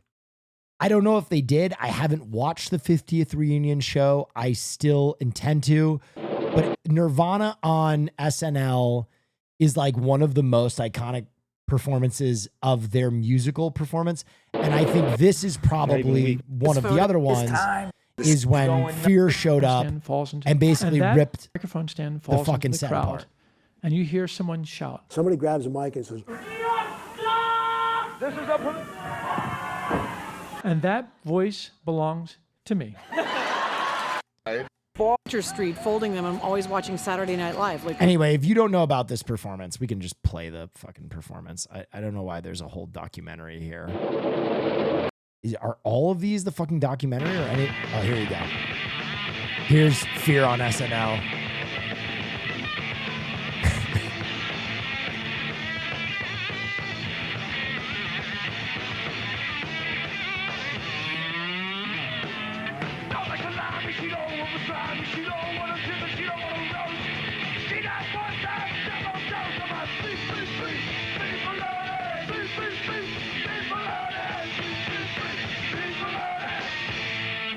So if you don't know about this performance, it's like an iconic musical performance for a lot of reasons.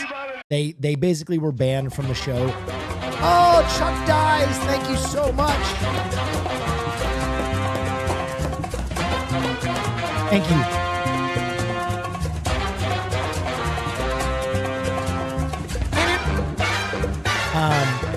But it's like one of the first times that, thank you, Chuck. Thank you. That's so nice of you. It's one of the first times that the general American public was confronted with like what a punk show looked like.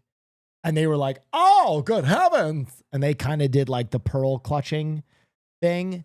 There are a lot of really good SNL musical performances. One of which, another one, I will say, I'll give an honorable mention to this one. This is one of my favorite. Hang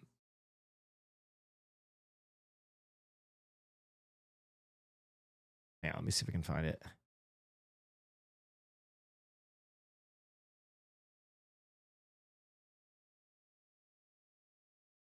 Can't even find it.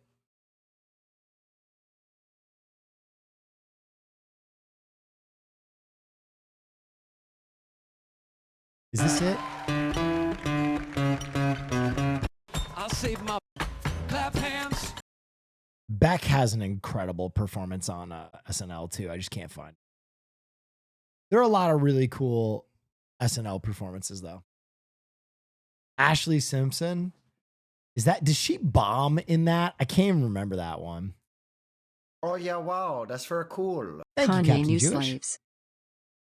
Oh yeah, wow, that's very cool. This cultural backlash kicked back up again when Knocked Loose and Poppy played at Jimmy Kimmel. Yeah. Yep. Poppy. I'm Poppy. Okay, this is actually crazy.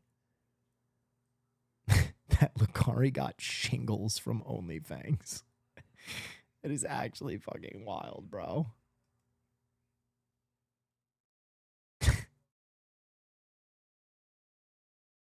To take better care of our King Lucari. New Superman promo, it's so dumb. I love it. Elvis Costello changed songs lip during SNL got banned. What's up? Who got banned? Elvis Costello changed song live and got banned? Yeah, they hate it. Will never fit in the bill. Not that thin anymore. I thought I sent in my sizes. Oh, business and basketball legend Shaquille O'Neal. What are you doing here? I'm just meeting with the director, James Gunn. I'm gonna be in this new Superman movie. Ain't that right, James? Oh my God, I'm so glad you guys connected. It's not every day you get to meet the OG superhero. David, I want you to meet my buddy Shaq. Shaq, I want you to meet Superman. You see the resemblance? Suit doesn't fit anyway. Oh, Shaq, don't be like, what are you doing, dude? Come on, man. You should have chose me, Mr. Gunn. Dude, don't be like that, Shaq. You know, he would look great in the suit. Come on, I didn't even tell you about the cool cameo I offered Barkley. Barkley. Bro, Shaq as Steel, I'm ready for it. I'm fucking ready for it. Also, I gotta say, I don't know why, but that just made me think of this SNL sketch.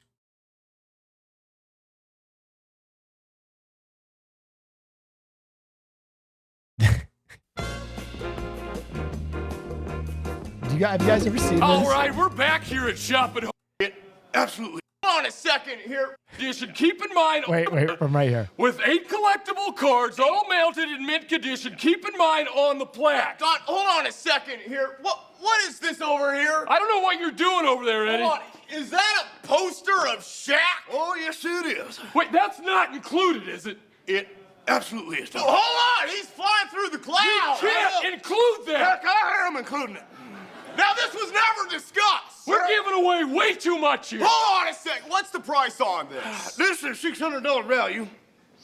I'm gonna sell for $9.95.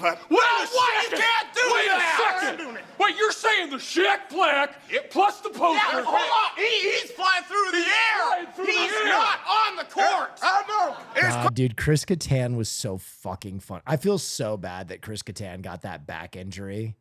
That is like one of the all-time what ifs, is like Chris Kattan doesn't hurt his back. How long does he stay on SNL? What does he make? Fucking sucks, man. Crazy. The man can't fly. It is Shaq, and it's not $9.95. You get out of here, Ronnie. You get out. This is a deal we did not want to happen. It's too late. Folks, you got the number on your screen. This is a deal we did not want to happen. 800-555-0123. If you're having trouble getting through on the phone, keep trying. We are so backed up with calls that... so bad. Hold on a sec. Wait a second. You can't remove these cards from the plaque. No, you can't. There is no way. No, you can't remove There is no way you can remove the card. Hold on here. I just took the card off the plaque. What? Yeah. What? Yeah. You mean you can take the Shaq cards off the Shaq plaque if you want to? Yeah, you can take the cards off. This is too much. Yeah. The phones are ringing. I can't stop the phones. The cards can come off the plaque. The poster's still here, folks. Shaq's still in the air. He's flying up there. Ronnie, how many do we have left? You're not going to believe this. You got about 4 left. Get out of here. Get out. The phones are ringing. I'm going out of my mind. Yeah. I think I'm going to have a heart attack right here. Eddie, you're not going to believe this. Kirk Cameron just called, and he even can't get through. Folks, we're talking Kirk Cameron here. Kirk, I'm having a heart attack. I'm going out of my mind. Tell you what, I'm going to make this all easy on us. I'm going to shoot myself in the head because I cannot take this. That is such a good turn. That is such a fucking good turn. Madness. Folks, this is no joke. That gun he's holding, can we get a close-up of this, Ralph? Can we get that? Yeah. This is from the Dirty Harry Collectible series. It does not fire, but he will find a way to make it work. Yeah, if Shaq can fly, I will kill myself with this replica gun. Which we'll be selling later this half hour. Now, Ronnie, how many blacks do we have left? We got about 3 left. Get out of here! Get him out of here! The phones are ringing, Can you folks. stop them by chance so I don't have to kill myself Hey, here? I hate to lose you, buddy, but I can't do a thing. Is that flying Shaq? Is he still included? It's out of my He's still control. included? My hand's gonna explode! This post. So if you guys don't know, this is based on a guy who used to do like card collectibles.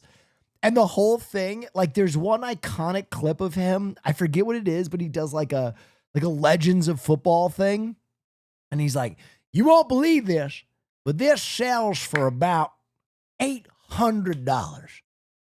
We're selling it for $59.95. And I think they just saw that and built it out into this like insane. You're still included. He's still flying in the air! He's still got a I ball know he's there! flying. Just a less Shaq back. And they're gone. And they're gone, okay. Okay.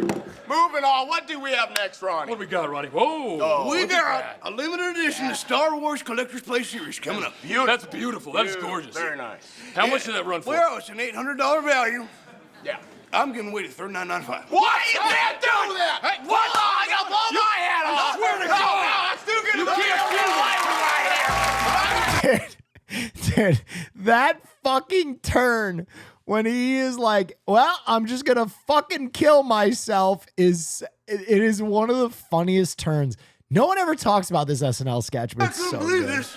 You got about 4 left. Get out of here! Get out of here! The phones are ringing! I'm going out of my mind. I think I'm gonna have a heart attack right here. Eddie, you're not going to believe this. Kirk Cameron just called, and he even can't get through. Folks, we're talking Kirk Cameron here. Kirk, I'm having a heart attack. I'm going out of my mind. What's the guy's I'm name? gonna make I gotta this see all if I can easy on us. find I'm gonna it. shoot myself in the head because I cannot take this madness. Folks, this is no joke. I gotta see if I can find the That gun he's original holding. where it's like he has like a Football Legends card ad. I don't know if I can find it. Did you already find it? That's crazy. Is this all right, folks? Don West? That's just yes, dude. Yes. Unheard of, folks. People to go out at random. John Elway's Dan Marinos. Joe Montana, Jim McTins. I didn't stutter, folks. Sam Levitas, Jim McTins. Now, you cannot get the Jared Jablonskis, folks. I'm sorry. Just can't be done. That's my director. Everybody want to know what I'm just kidding around with. But seriously, back to this at 149. Now, folks, something very important. We've got everybody on the line. Unbelievable. All the top rookies from 1975 to 2000. That's just unheard of, folks. That's just unheard of. Only $149 on stretch pay. $149 on stretch pay. Golly bum, man. Do what you've got to do to get through. We're verifying. I've already got 30 of them gone. We've got... Do what you gotta do. Steal the money from your cousin. Burn your house down. Collect the insurance money. 40 people on the line. We've also got people right now on the automated system. I'm telling you, gang, just do it. Just do what you've got to do to get through. But order directly off the website right there if you can. But at $299 and $149 on stretch pay, you can't afford to let this one go. You can't afford it. I'm going to tell you why this is the best. It's the best because there are actual 86 Fleer Jordan rookies going after somebody tonight. Actual 89 Upper Deck Griffeys. Actual 85 Topps McGuires. I got the cards right there. We'll ship them. They're right there. All you got to do is pick up the phone and dial and get through as fast as you can. As fast as you can. I'll be right back. Only $149 on stretch pay. Folks, that's a joke. $149 on stretch pay, that is a joke. A pure bona fide joke. I love it. And 100 additional rookies? I mean, if I wasn't here saying it and I wasn't here looking at it, there'd be no way it could be done. There would be no way it could be done, but there it is. Right off the shelf, buddy. I've got it right there.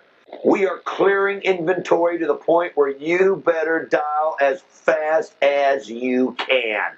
You better dial as fast as you can. The last thing you want is for something this awesome to get away from you. Only excuse me, barely $2 a card. But think about it. You're guaranteed the 10 graded and the 100 additional rookies, and I already showed you the list of names. That means barely $2 and change for an 86 clear Jordan sticker that we sold. Somebody gets, not everybody, of course. We sold that card for 40 grand. But I've got numerous 89 Upper Deck 10s, 85 Topps McGuire 10s, 82 Topps Ripken 10s, 90 Lee Sosa 10s. I've got gobs of 96 Fleer Kobe Bryant Gem Mint 10s, Donruss Griffey 10s, Topps Griffey 10s, Score Griffey 10s, Fleer Griffey 10s. Now, for those people at home going, well, what does that mean? Well, I'll tell you what it does that mean? Means. Jeter Gem Mint 10s and A-Rods. Are you ready for this? Out of the 10 graded cards, the super bonus, you're guaranteed of the 10 Jeter, A-Rod, and Griffey's. Now, do the math. Start adding. Do the math. It up. Start booking it out. In fact, I want some of you to send me back emails to tell me what rare cards you got and what your cards booked, because this is what it's all about. Only $149 on stretch pay. That's just hard to believe. $149 on stretch pay. That just seems impossible. But there it is. Man, I'm here to tell you, and I mean this. This is just. What the fuck is stretch pay? I don't know. What is stretch pay? This is what ball card shopping is supposed to be, gang. This is what it's all about. Layaway. Oh. This is why we collect. This is what it's all. High interest payment plan. All about. Yes. I have just been informed, because I warned you a small quantity we can do, gang. The $1 million giveaway. You know, we should have put a limit of 3 per caller, but it doesn't matter now, Randy, because someone just bought 7 sets. 7 sets! So we can't do that. They've just informed me you've got. Shut up and take my money. Dude, I should do one of these with Twitch Prime subs one time. I should be like, you get all of this content for how much? Free! You can't afford not to Twitch Prime right now, because I don't know what to say. We're giving it away. We're giving it, and usually valued at, I don't know, all this content, $289. We're giving it away. Obscure Left, we should have put a limit. Obscure Left is just bought 5. Our phones are ringing so violently that I'm pretty sure we are dampening the ability of emergency services in the area gifted a tier to 1 help to no injured people. We have ambulances driving around Los Angeles listless. They're confused. They're scared. People need desperate. I am begging you to stop priming, but the value is too incredible. I understand. I know that we are at a state of emergency, but letting subs go at this price is just irresponsible. We're giving them away for free, ladies and gentlemen. That's very cool. I can't believe how much you guys subscribed. Thank you so much. That's so stupid. Oh, yeah, wow. That's very cool. Can I get 7? Let's get Swifty. Thank you so much. We should have put a limit. We're talking Will Neff rookies. Do the math. Do the fucking math. Holy shit, Chuck Dies. Thank you so much, guys. Oh yeah, wow. This is irresponsible what you're doing right now.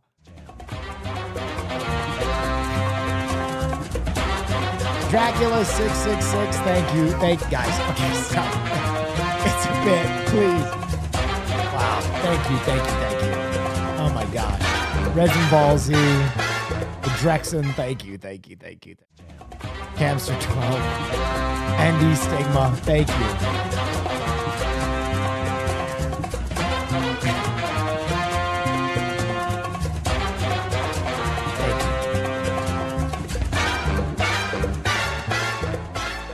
Guys, honestly, too much. That's for cool. I paid for this sub. But at a value like this, whatever you have to do. Thank you, Caroline. Whatever you have to do. Oh yeah, wow. That's for cool. Whether you have to move your elderly parent out of a retirement home and place them in the gutter, or euthanize a family pet so that you don't have to buy them food anymore.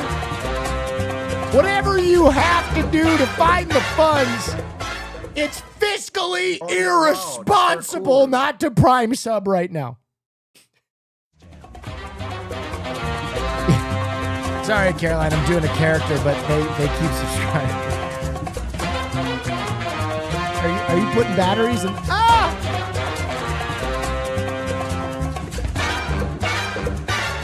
Guys, thank you so much. Oh yeah, wow. That's for cool. I can't afford this.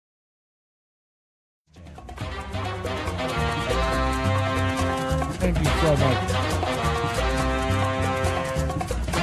Guys, this is actually crazy.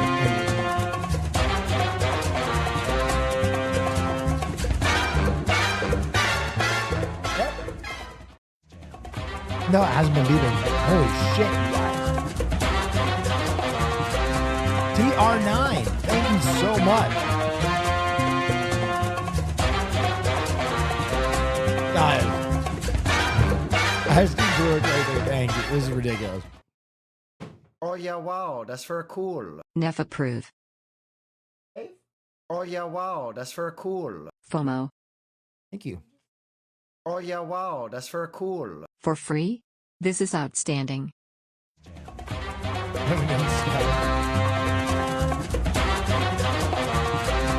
Now, ladies and gentlemen, I can't believe I'm saying this, but we have a flex payment program.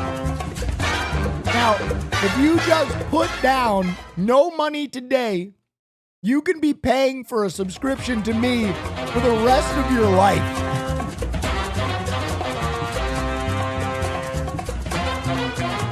Five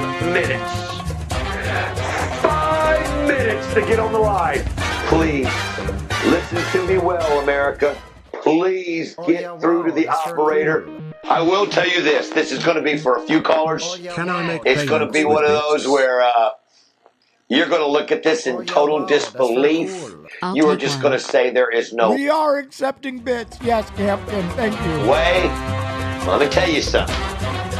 There is, and yes, there is, and we are doing it. So dial as fast as you can. How would you like to own an entire case of ball cards? Oh yeah, wow. Let me just shoot over here, folks. How would you like to own an entire, man, this is heavy, You son of a bitch. case? A case. I'm going to give everybody a sealed factory case. Let me just show you what a case is. Let me just show you how many are in a case. There's, well, I just got it. They just sent me up a case here to show. We're going to give everybody an entire case of cards. An entire case. I mean, this is unbelievable. This is unbelievable.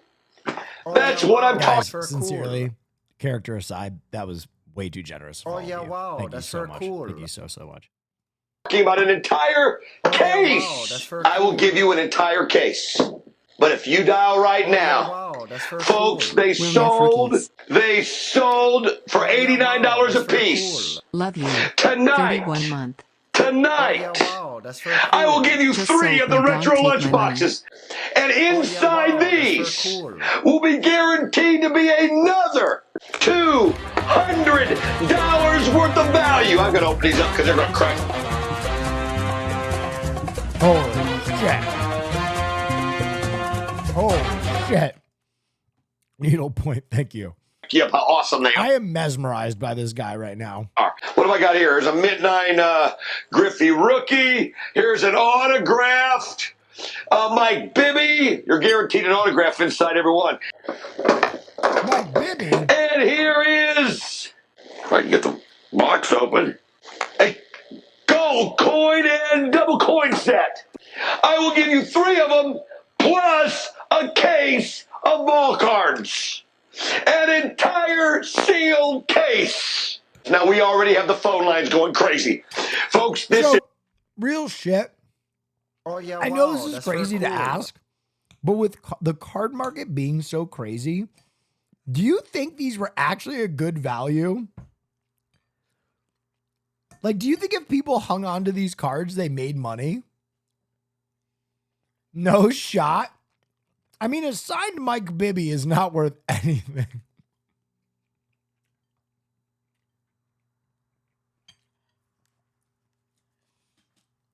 When he said a signed Mike Bibby, I was like, oh. Is a first come, first serve. For those of you, and actually, I've got to change up. I showed everybody a case of football cards. I'm going to make it even better. Tell you what I'm going to do tonight. I'm going to make it even better. I showed you a case of football cards just to show you. But because so many people would rather have it, I'll make it a case of baseball. I'll even make it one better for you, folks. We will make it a sealed case of nothing but baseball. How's this? Folks, you're looking at baseball cards, especially with the inserts. I will give you nothing but a sealed case of baseball. So excuse the football case I opened. That's just one they gave me to open. Let me tell you what a case of baseball means. And just let you know, there's more boxes in the case. I'll give you a case of baseball, an entire factory sealed case. Case! That's $600 value just in the lunch boxes. I know you're... He's screaming at us. looking at it and you're saying there is no way in the world that can be done. No way in the world. Not only can it be done, we're doing it. That's about a $200 card. Here is an Kobe Bryant rookie game ball card refractor. Have you ever seen... That's actually a valuable card. An entire case of cards? In fact, some of your ball card shops aren't even big enough to get entire... Jesus Christ. He's actually convincing me.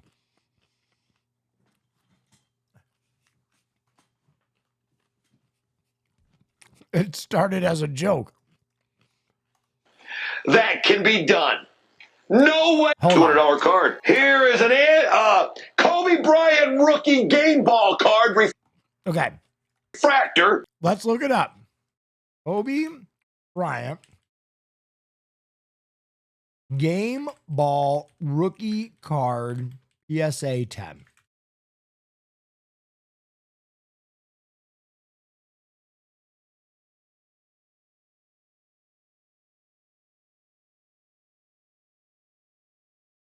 Oh, yeah, wow, that's very cool. Will, can you buy me a whole sealed case of ball cards?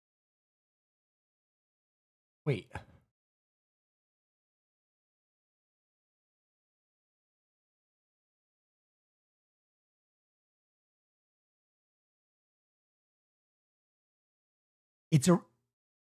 That's the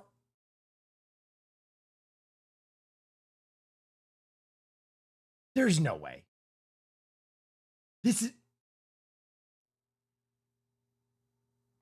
What?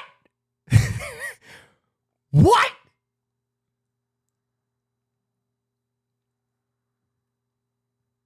That can't be right. That can't be the same card.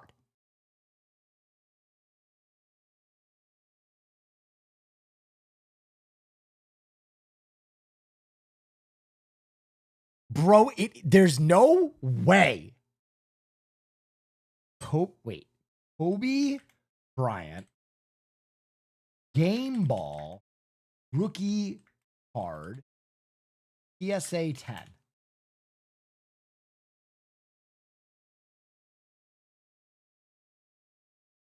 Okay. No, it's a different card. Okay, I was about to fucking say, okay. But this is raw. This is a raw. What's a PSA 10? Hold on.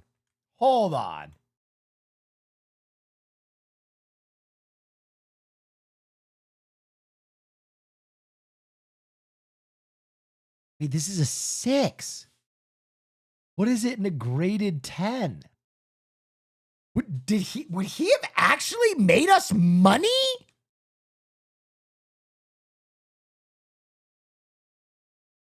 In a 6, it's a 70, it's an $80 card. Wait a minute. We should have listened. We should have Don West was trying to help us. Actor, have you ever seen an entire case of cards? In fact, some of your ball card shops aren't even big enough to get entire cases. They have to buy them by the box individually. Some of them are not even able to get entire cases of cards.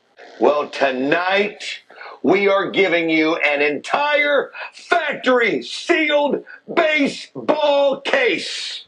An entire factory sealed baseball case. This is how easy it was for our parents to make money. There was just money falling out of the trees. You get a sealed case. Show this right here just so people can see in the box. It'll be sealed with all your boxes inside. Sealed. There'll be more Gym Mint 10s. We're going to give you high grades every time. A minimum of 5 high-graded rookies. And I'm talking like Gym Mint 10 Michael Jordan. There's a Gym Mint 10 Jordan rookie right there. Gym Mint 10 85 McGuire's. Gym Mint 10 89 Upper Deck Griffey's. Look at these. Gym Mint 10, look at this right here. Well, gang, the only problem is it will sell out so fast. Now, it's $1 million in product, but not $1 million in cost. And we're going to give you a 10 Michael Jordan. There's a Gym Mint 10 Jordan rookie right there. Gym Mint 10 85 McGuire's. Gym Mint 10 89 Upper Deck Griffey's. Look at these. Gym Mint 10, look at this right here. Well, gang, the only problem is it will sell out so fast. Now, it's $1 million in product. $1 million. I'll be right back. I'm going to grab some water.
Oh my gosh, it's Prison Kelly.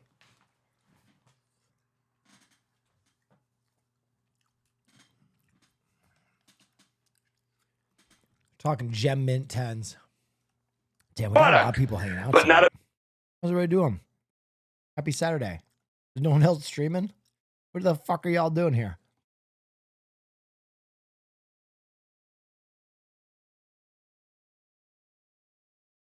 Everybody else watch the Bad Bunny performance, but Spielberg is checking out the dolly setup for the live stream instead? No way.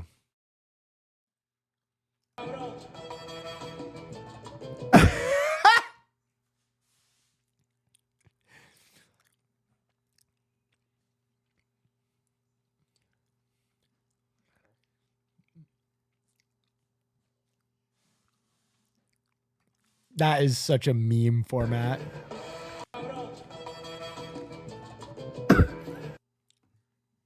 Fucking Spielberg. What are your thoughts on the Mac McClung three-peat? I think it's good. I think if he brings excitement to the slam dunk contest, because the slam dunk contest was so sick in the 90s. It was so sick in the 90s, and then it kind of fell off. I'm just glad.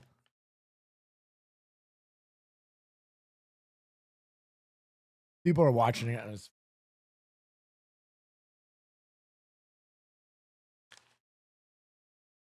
2016 was goated. 2016 was good. But I don't care what anyone says.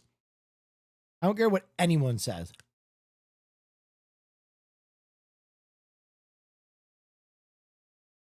Best slam dunk contest of all time is Vince Carter in the 2000s. Here is the man that this crowd wants to see. Vince Carter would told Kenny Smith that he has 4 dunks that no one has ever seen. All right, here is Vince Carter with his first shot. Let's go home! Let's go home, ladies and gentlemen! Let's go home! McClung better? You shut that mouth when you're talking to me. Let's go home! Let's go home!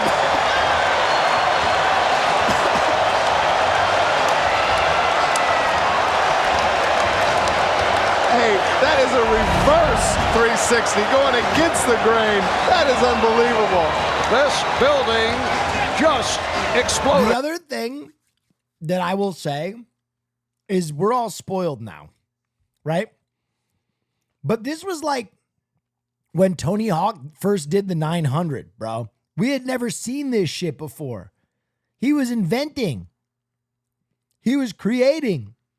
I remember being a little kid and I was like, what the fuck? He was so smooth with it too. And perfect. Now you got white dudes in khakis doing this at the 24-hour fitness, you know what I mean? But at the time, it was revolutionary. Scoreboard. All right, and here is the second dunk of the night for Vince Carter.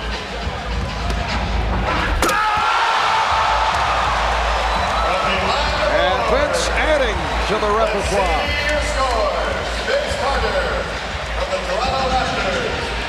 Vince Carter finishes with a 49, and the reason is Kenny Smith, the only judge not to award a 10. What's He's going looking on at there? me because I told you he set the precedent with the first one. This the finale on the first round for Vince Carter.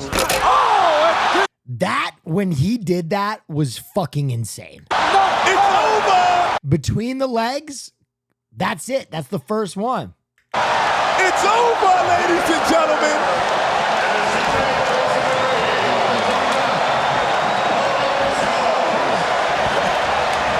The judges are coming over the table to congratulate Vince Carter. This is unheard of. Oh my goodness gracious, it is over. Did I call it, Danny, or what? Vince Carter. Were you in the crowd? Man, I was fucking... I was 10. A spectacular show on this first round. All right, Vince Carter with his first on the final round. Okay, I'm going to say it. The honey dip to this day, I think, is the coolest dunk ever. I know it's so simple. Chuck Guys, thank you so much.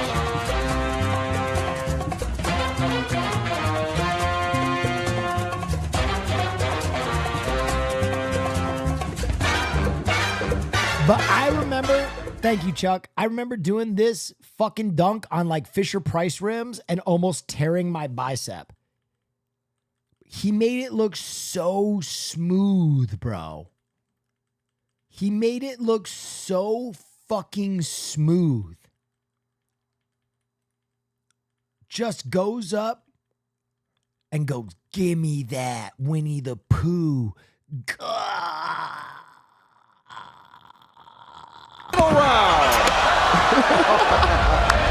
Ladies, wait, time timeout. Can I take a timeout? Have we ever seen that before? Can I take a timeout? I saw him rubbing his upper arm, and I was wondering what he was doing. He was just cleaning it off, making sure there was nothing slippery there, because he knew how far into the rim he was going. Wait a moment, Dan. Have you ever seen that? I've never seen that before. I'm not sure the guy can't go in through the rim head first. Dude, fucking fire. Also, let's see if there's a trampoline out there when he's I think doing this the stuff. most patriotic I've ever felt in my entire life is when Vince Carter scraped his fucking beanbag over that French USA guy's head. inbounding with a 15-point lead. That last foul, not in the act of shooting, so Peyton setting it up. I'm gonna be real. Like, this dunk was probably as damaging to the French psyche as World War II was.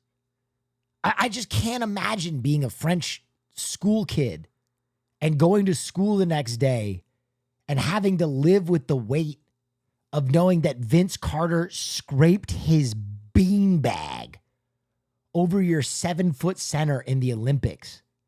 Comes out to bump him a bit, slow him down, which he did, but Peyton still goes right at it, misfires.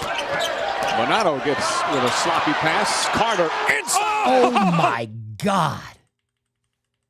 Oh my God, bro. Oh my God in heaven. That shit is, dude, look at where he took off from. Exploding hemorrhoid, thank you. He takes off from outside the foul line and just scrapes this man's head and lands. And the French dude is like, look, dude, he makes the scream face. He's like, what the fuck?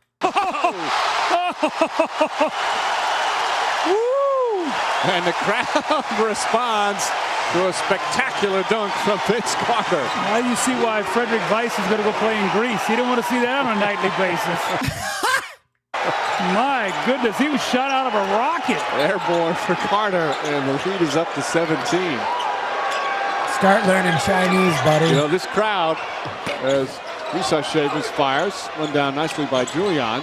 Ball knocked out of bounds. This crowd likes to root against the United States because the overwhelming favorite, but they love when this stuff happens. That's why I said now, to this day, that is the best dunk. The energy and the crowd, you'd have a palm of your hand. I mean, they just want to love Vince Carter here. This guy has so much talent.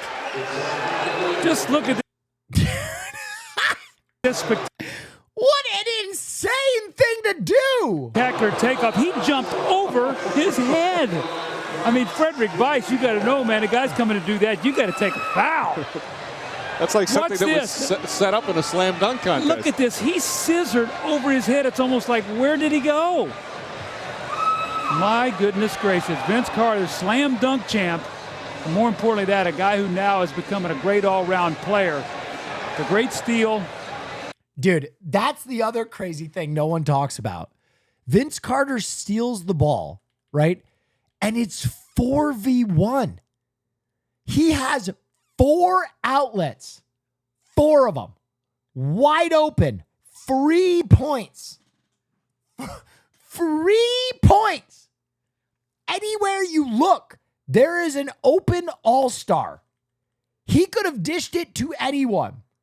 And his decision is to fucking go wheels up on a 7-footer and just dick to face. Wow. Kicking the legs, the fist.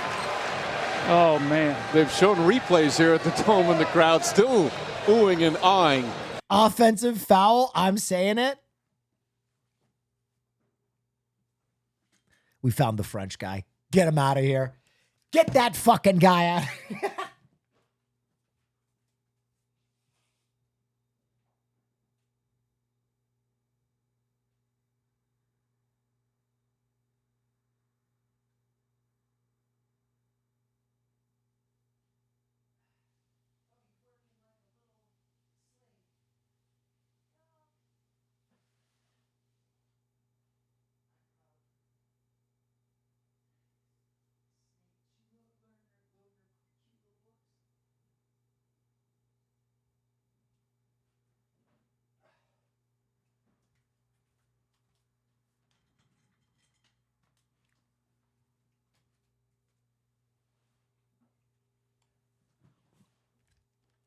No, but I agree. That's absolutely an offensive foul. He fucking forearms him right in the goddamn head. Can't do that. Oh, man.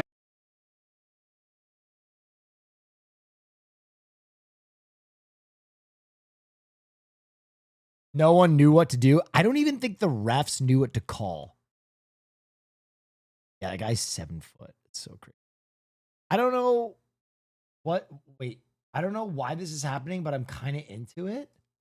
Taylor Lautner will star in the Amazon series Taylor Lautner Werewolf Hunter.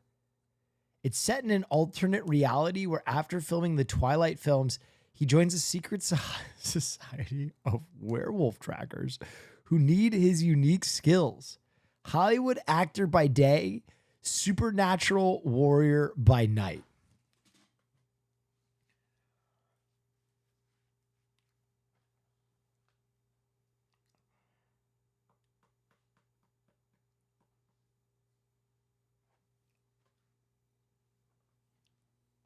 Someone's suing because this has to be a fanfic. Someone has to be suing over this fanfic, bro. This is absolutely insane. What? Dude, you know fucking Twilight fans were just like, how long have you been 17? It could be like Jean-Claude Van Damme. Yeah, that show was great.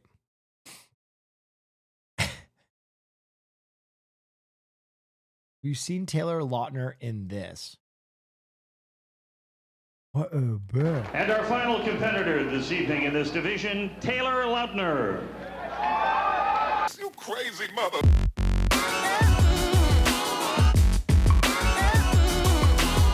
Okay, the soundtrack goes crazy.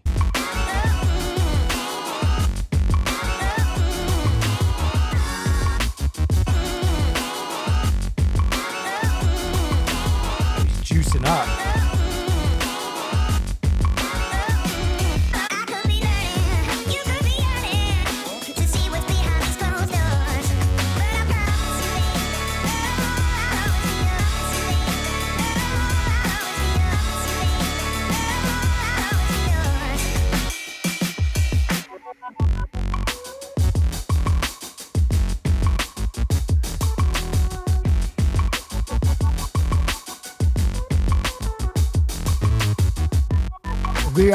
We are deep in the internet right now.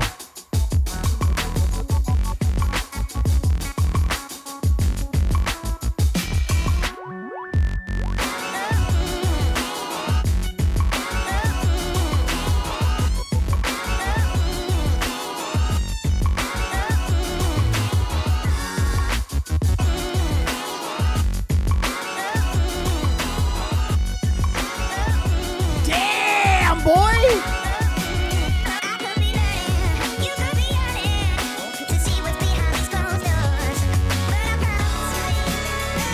Look at this guy with a mustache in the background's like, fuck yeah, bro. Yeah, Bluegrass Nationals 2003, this shit rules.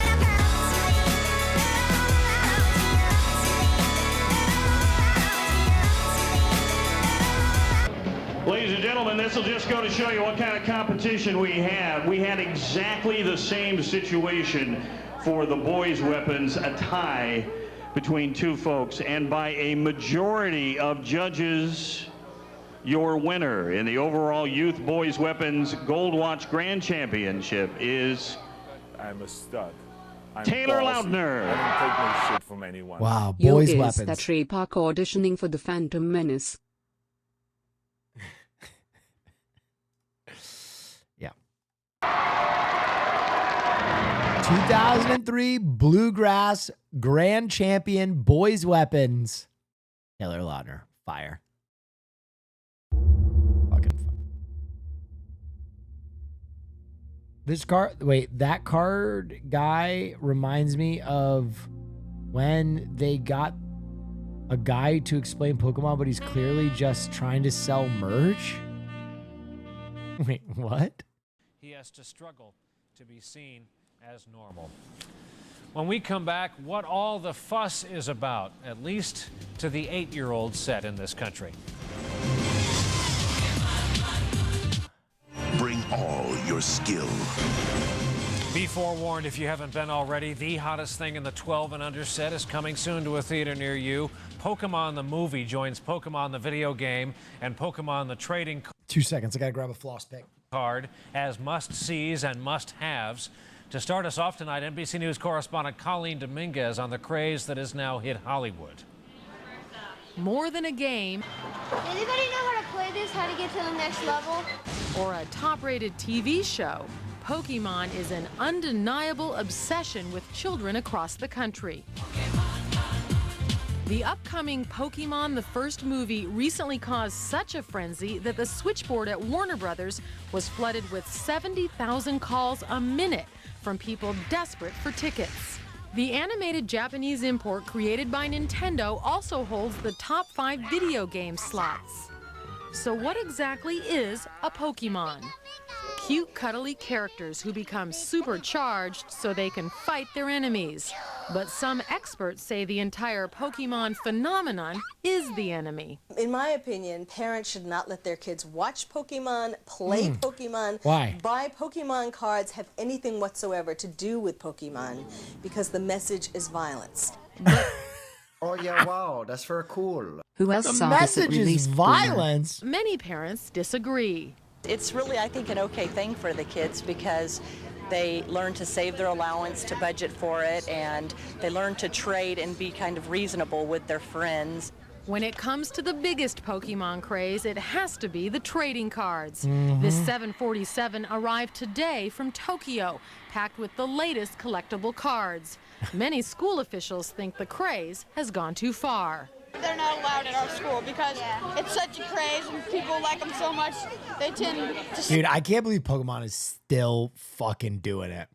Like, we're still fighting at Targets over Pokemon to this day. School officials are finding that Pokemon cards are responsible for fistfights, and the constant trading is not only distracting kids from classwork, but turning the playground into a black market where they buy and sell rare cards. Just how long will this fad last? Retailers hope well into the holiday shopping season. Colleen Dominguez, NBC News, Los Angeles. If you have or know a young child, then you may know that bonding moments with children these days come only when they look up from their Pokemon cards or other products. As we've established, it's the thing with the younger age set. Here to walk us through what adults should know, the self-proclaimed toy guru, Ira Gallen. He's the owner of Video Resources in New York. Ira, to you and Pikachu, a hearty good evening. And this is going to be one of the hottest selling toys for the holidays. This is a talking Pikachu from Hasbro Toys. He's just there to sell merch. Not even in the stores yet. It's going to be in next month. But that psychiatrist who had that quote last, that how bad Pokemon is, I guarantee you these people haven't seen any of the cartoons at all. They have no concept at all. Well, let's get into this because as I understand it from my own child, I think, well, for the record, one of my children. How old are they? My son who's into it. That's so funny. Those of you who don't know this, the kid he's talking about was my frat brother in college, Doug Williams. Is 8, and he's walked me through it, and it's all about battles, is it not? Not really. In fact, I got to tell you, I get this episode today, Pokemon Friends, and it's about abused Pokemon that aren't treated well by their trainers. Because in the Pokemon world, in the age of 10, you get to be able to go to Pokemon school and be given a beginner Pokemon to go out with and capture other Pokemon. Now, but okay, some kids are, what I got to tell you, but some kids are bad and treat their Pokemon bad and they're abused. This is a great episode about abused characters that have to go to a special resort to get better and meet better kids to grow with. Now, the next question concerns how long this is going to be around. As you know, you can now buy a Furby in the dairy case at your local supermarket. R.I.P. Furbies, dude. And I got to tell you, Furby is still selling well. They're expecting good sales with Furby. But in fact, Tiger Toys, who put out all the Furbies, have all the electronic toys for... But is Pikachu going to become the Furby of 1999? Pretty much. There's certain pieces of toys. There's also another toy. If you want to be a Pokemon master and your kids are going to want it, you have to have a Pokedex. Yeah, he's just moving product. And this is by Tiger Toys, and this is like a Rolodex for every character you want to learn. Press any buttons on here, put in the code number of that Pokemon, you get to learn about it. Pokemon. Every one of these at Warner Brothers store and FAO Schwarz totally sold out. Well, they're an absolute necessity, I imagine. And then the other thing is in regards to trading with all these trading cards. Yeah. Burger King is coming out with 57 toys, among them the ultimate Pokeball. I guarantee your son's going to want it. Oh my God, I remember that shit, bro. Holy fuck, I remember this. 57 toys, among them the ultimate Pokeball. I guarantee your son's going to want this. This is $1.99 at Burger King when you buy one of the value. Dude, Burger King Pokeball. I had this. Meals, and you get with the gold cards. Oh my, dude, I am having a brain blast. Your special gold card. There's 6 of these. There are 150 additional Pokemon cards, and there's no way every kid is going to get all the toys at Burger King. So they're reinforcing the trading aspect of all these cards as well. So you're going to find kids trading a lot of these things. Now, Iro, how do you answer the question? Is this just toy collectibles? Is it a movement? Is it a craze? Is it a state of being? It's a craze for little kids to enjoy themselves with. Adults are not going to get into this a lot. What was interesting is, man, were they wrong? Adults will never be into Pokemon. Well, for the last looks behind to a fucking absolute avalanche of Pokemon toys. What a fucking funny background for me to have this absolute fucking pile of Pokemon shit and just be like, yeah, dude, that'd be crazy. I've been sent toys left and right. I own 50,000 of them. I wouldn't watch any of this stuff. I throw on a tape over the weekend. I'm ballsy. I don't take no shit from anyone. In 1999 I bought an Arcanine and Dugtrio for $3, but I told Josh that I would bring the money the next day. Little did he realize that it was the last day before holidays and we would start high school next year. I never saw him again. Oh my God. Skamazed! Skamazed! Gotta recommend people. I choose Pikachu. This will explain to everybody what the craze is about. In fact, Pioneer Electronics buys the rights to the DVD, the videos. They're now giving one away with all their DVD players with $50 off. They're selling. Dude, he's actually just doing plugs through the roof because kids want the DVD versions. I think through the holidays, guaranteed, and I can probably guarantee you there's another year and a half to this craze. Year and a half, guys. You heard it. It'll come to a screeching halt. It hasn't even peaked yet. All right. Well, as always, Ira Gallen, thank you. Thank your many little friends extra toys aside for coming on the air. Thank you. Please do. You know where to send them. When we come back, we will have a look at what's making headlines in tomorrow morning's newspapers He is so out on Pokemon. He's like, great, thanks, wonderful. Across the country. I'm ballsy. I don't take no shit from anyone. Will, do you remember the Game Boy Color Pokemon Burger King toys? Or was that after your time? That sounds familiar. That sounds familiar. Okay, you're right. I do need this. Where can I get this?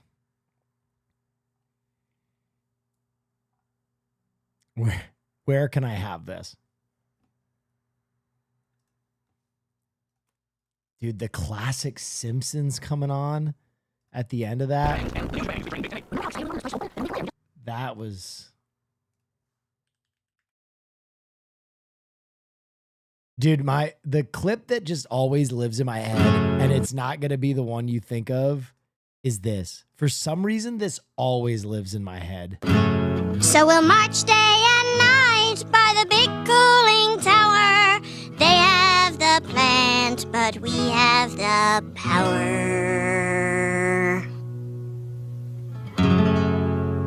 Now do classical gas.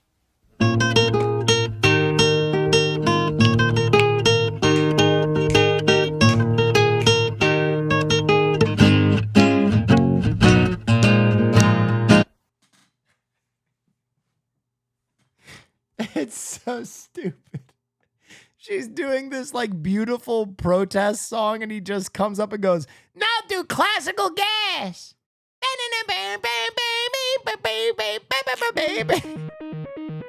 Yeah. Not sure if you've ever checked it out, but there's a website that just streams old 2000s TV. Yeah, I mean the nostalgia element is. Oh, dude, I saw. I do check that out from time to time. I don't like to go too deep in nostalgia, but I do like nostalgia. I saw this. I actually love Sam Weaving. I think she's incredible. So I was excited to see this. This actually looks like a decent horror movie.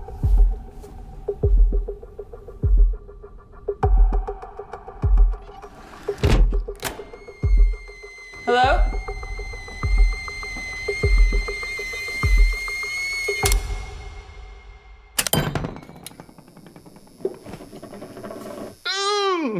I miss you a lot.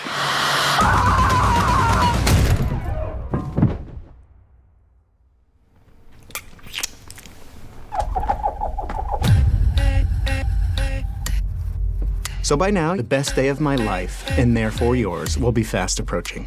I love you so much, Sophia. Tonight is the night I'm proposing. We've been through this before. You don't know Sophia.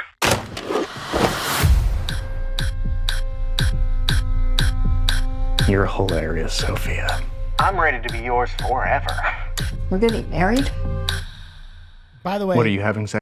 Everybody's saying that looks like me, but that's Jack Nicholson's kid, by the way. BTW. Second thoughts? I have a surprise for you. This is Penny. She's a big fan of yours. I killed someone. Look at that! Friends already. Let's get all units to Cassowary Tabernacle. JH, put the gun away. What kind of way is that to treat our guests? Crazy bitch!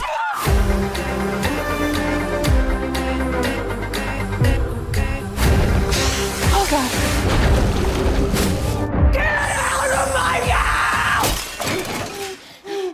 That is such bad luck, Sophia.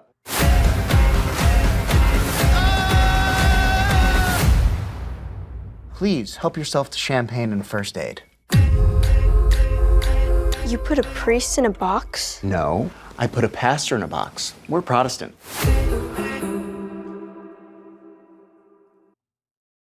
I hope it's good. I think Sam Weaving is so good. I think she's rad. Euphoria. Is this the oh, dude, I saw this. What? This was sick. To get your hand-me-down. Everybody at the party playing those sounds. Got weird playing here round. Certified lover boy, certified pedophile. Wop, wop, wop, wop, wop, duck, fuck 'em. Wop, wop, wop, wop, wop. I'ma do myself. Why you throwing like a bitch? Ain't you tired? Try second chord and it's probably A minor. A minor.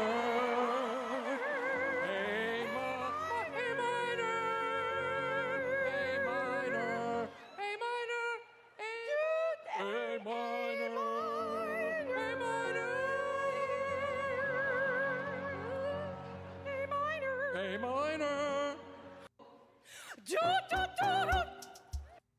Great. Questlove shares his favorite musical performances on SNL. Loved your 50 years of SNL music documentary, which really put into perspective how culturally impactful SNL is. Dude, no one knows music like Quest. His album collection is fucking insane, bro. I don't know if you've ever seen it, but it's like, it might be one of the biggest album collections, personal album collections in the world. Is a platform for artists. If you were to put together a timeline, what would you say are like the 3 to 4 most important watershed musical moments in SNL history?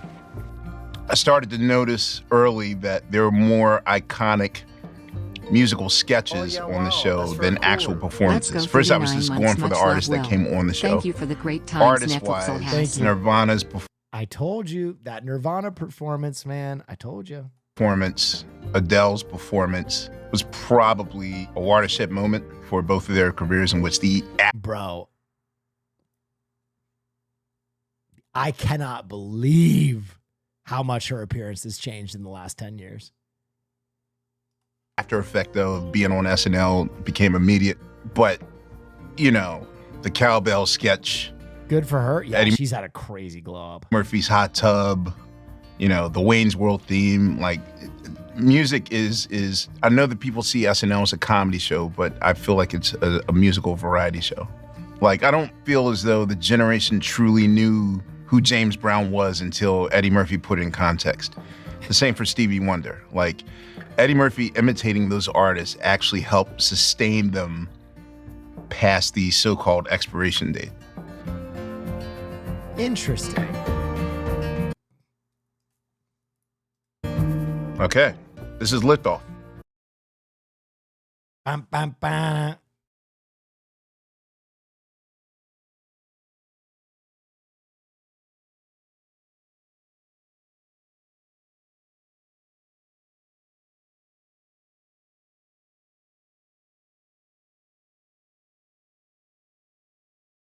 New Andy Kaufman doc, and it actually looks great. I'm a stud. I'm Yes? ballsy. I don't take no shit from anyone. Question: are not all our VODs saved on Twitch? I've been wanting to watch a Kingdom Come stream I missed. I don't know. I gotta go publish it.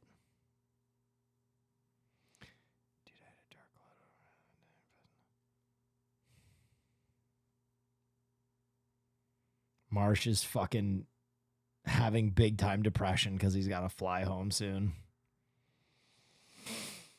Bro, he really did the thing out there, and he really did the damn thing out there in Japan, man. He really did the goddamn thing out there in Japan.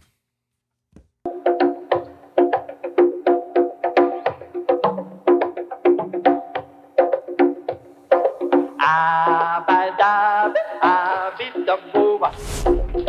Abadab, abitaboa. Abidabidaboe. Abode. Kichewa. Diokenbode. Echendabis. Yakadishivikadoshivalokosikilibinekamrakalo.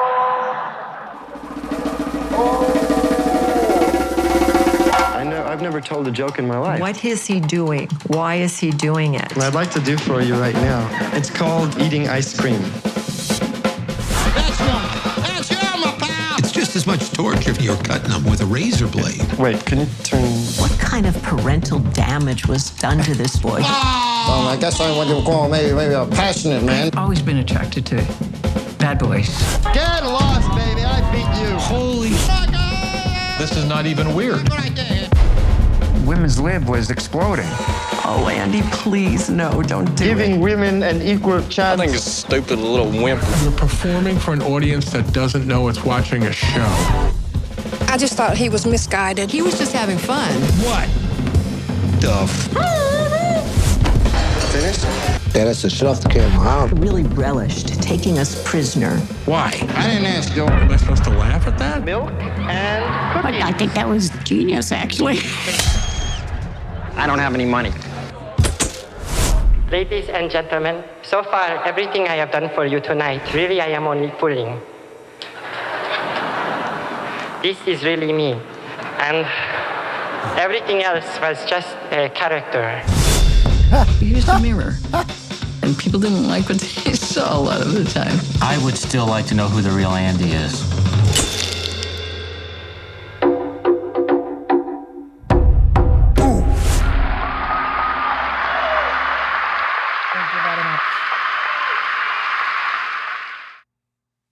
Fascinating.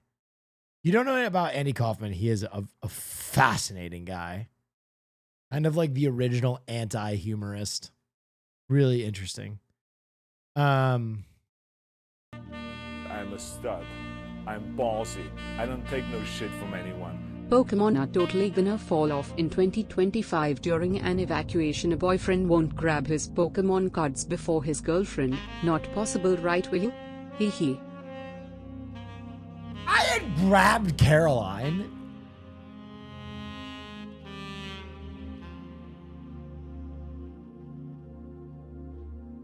This is... How are the cards? They're safe. Safe. All right, ladies and gentlemen. It's Saturday, and I'm gonna be honest, I kind of gave you a lot of my normal stuff. Usually I kind of take Saturday off, but so many of you showed up that I was kind of like, all right, let's fucking be funny, you piece of shit. Vince Gillian announced his new project. Yeah, we saw it. It looks incredible. That was an awesome stream. Oh, we're not done. It's time to come. It's time to come.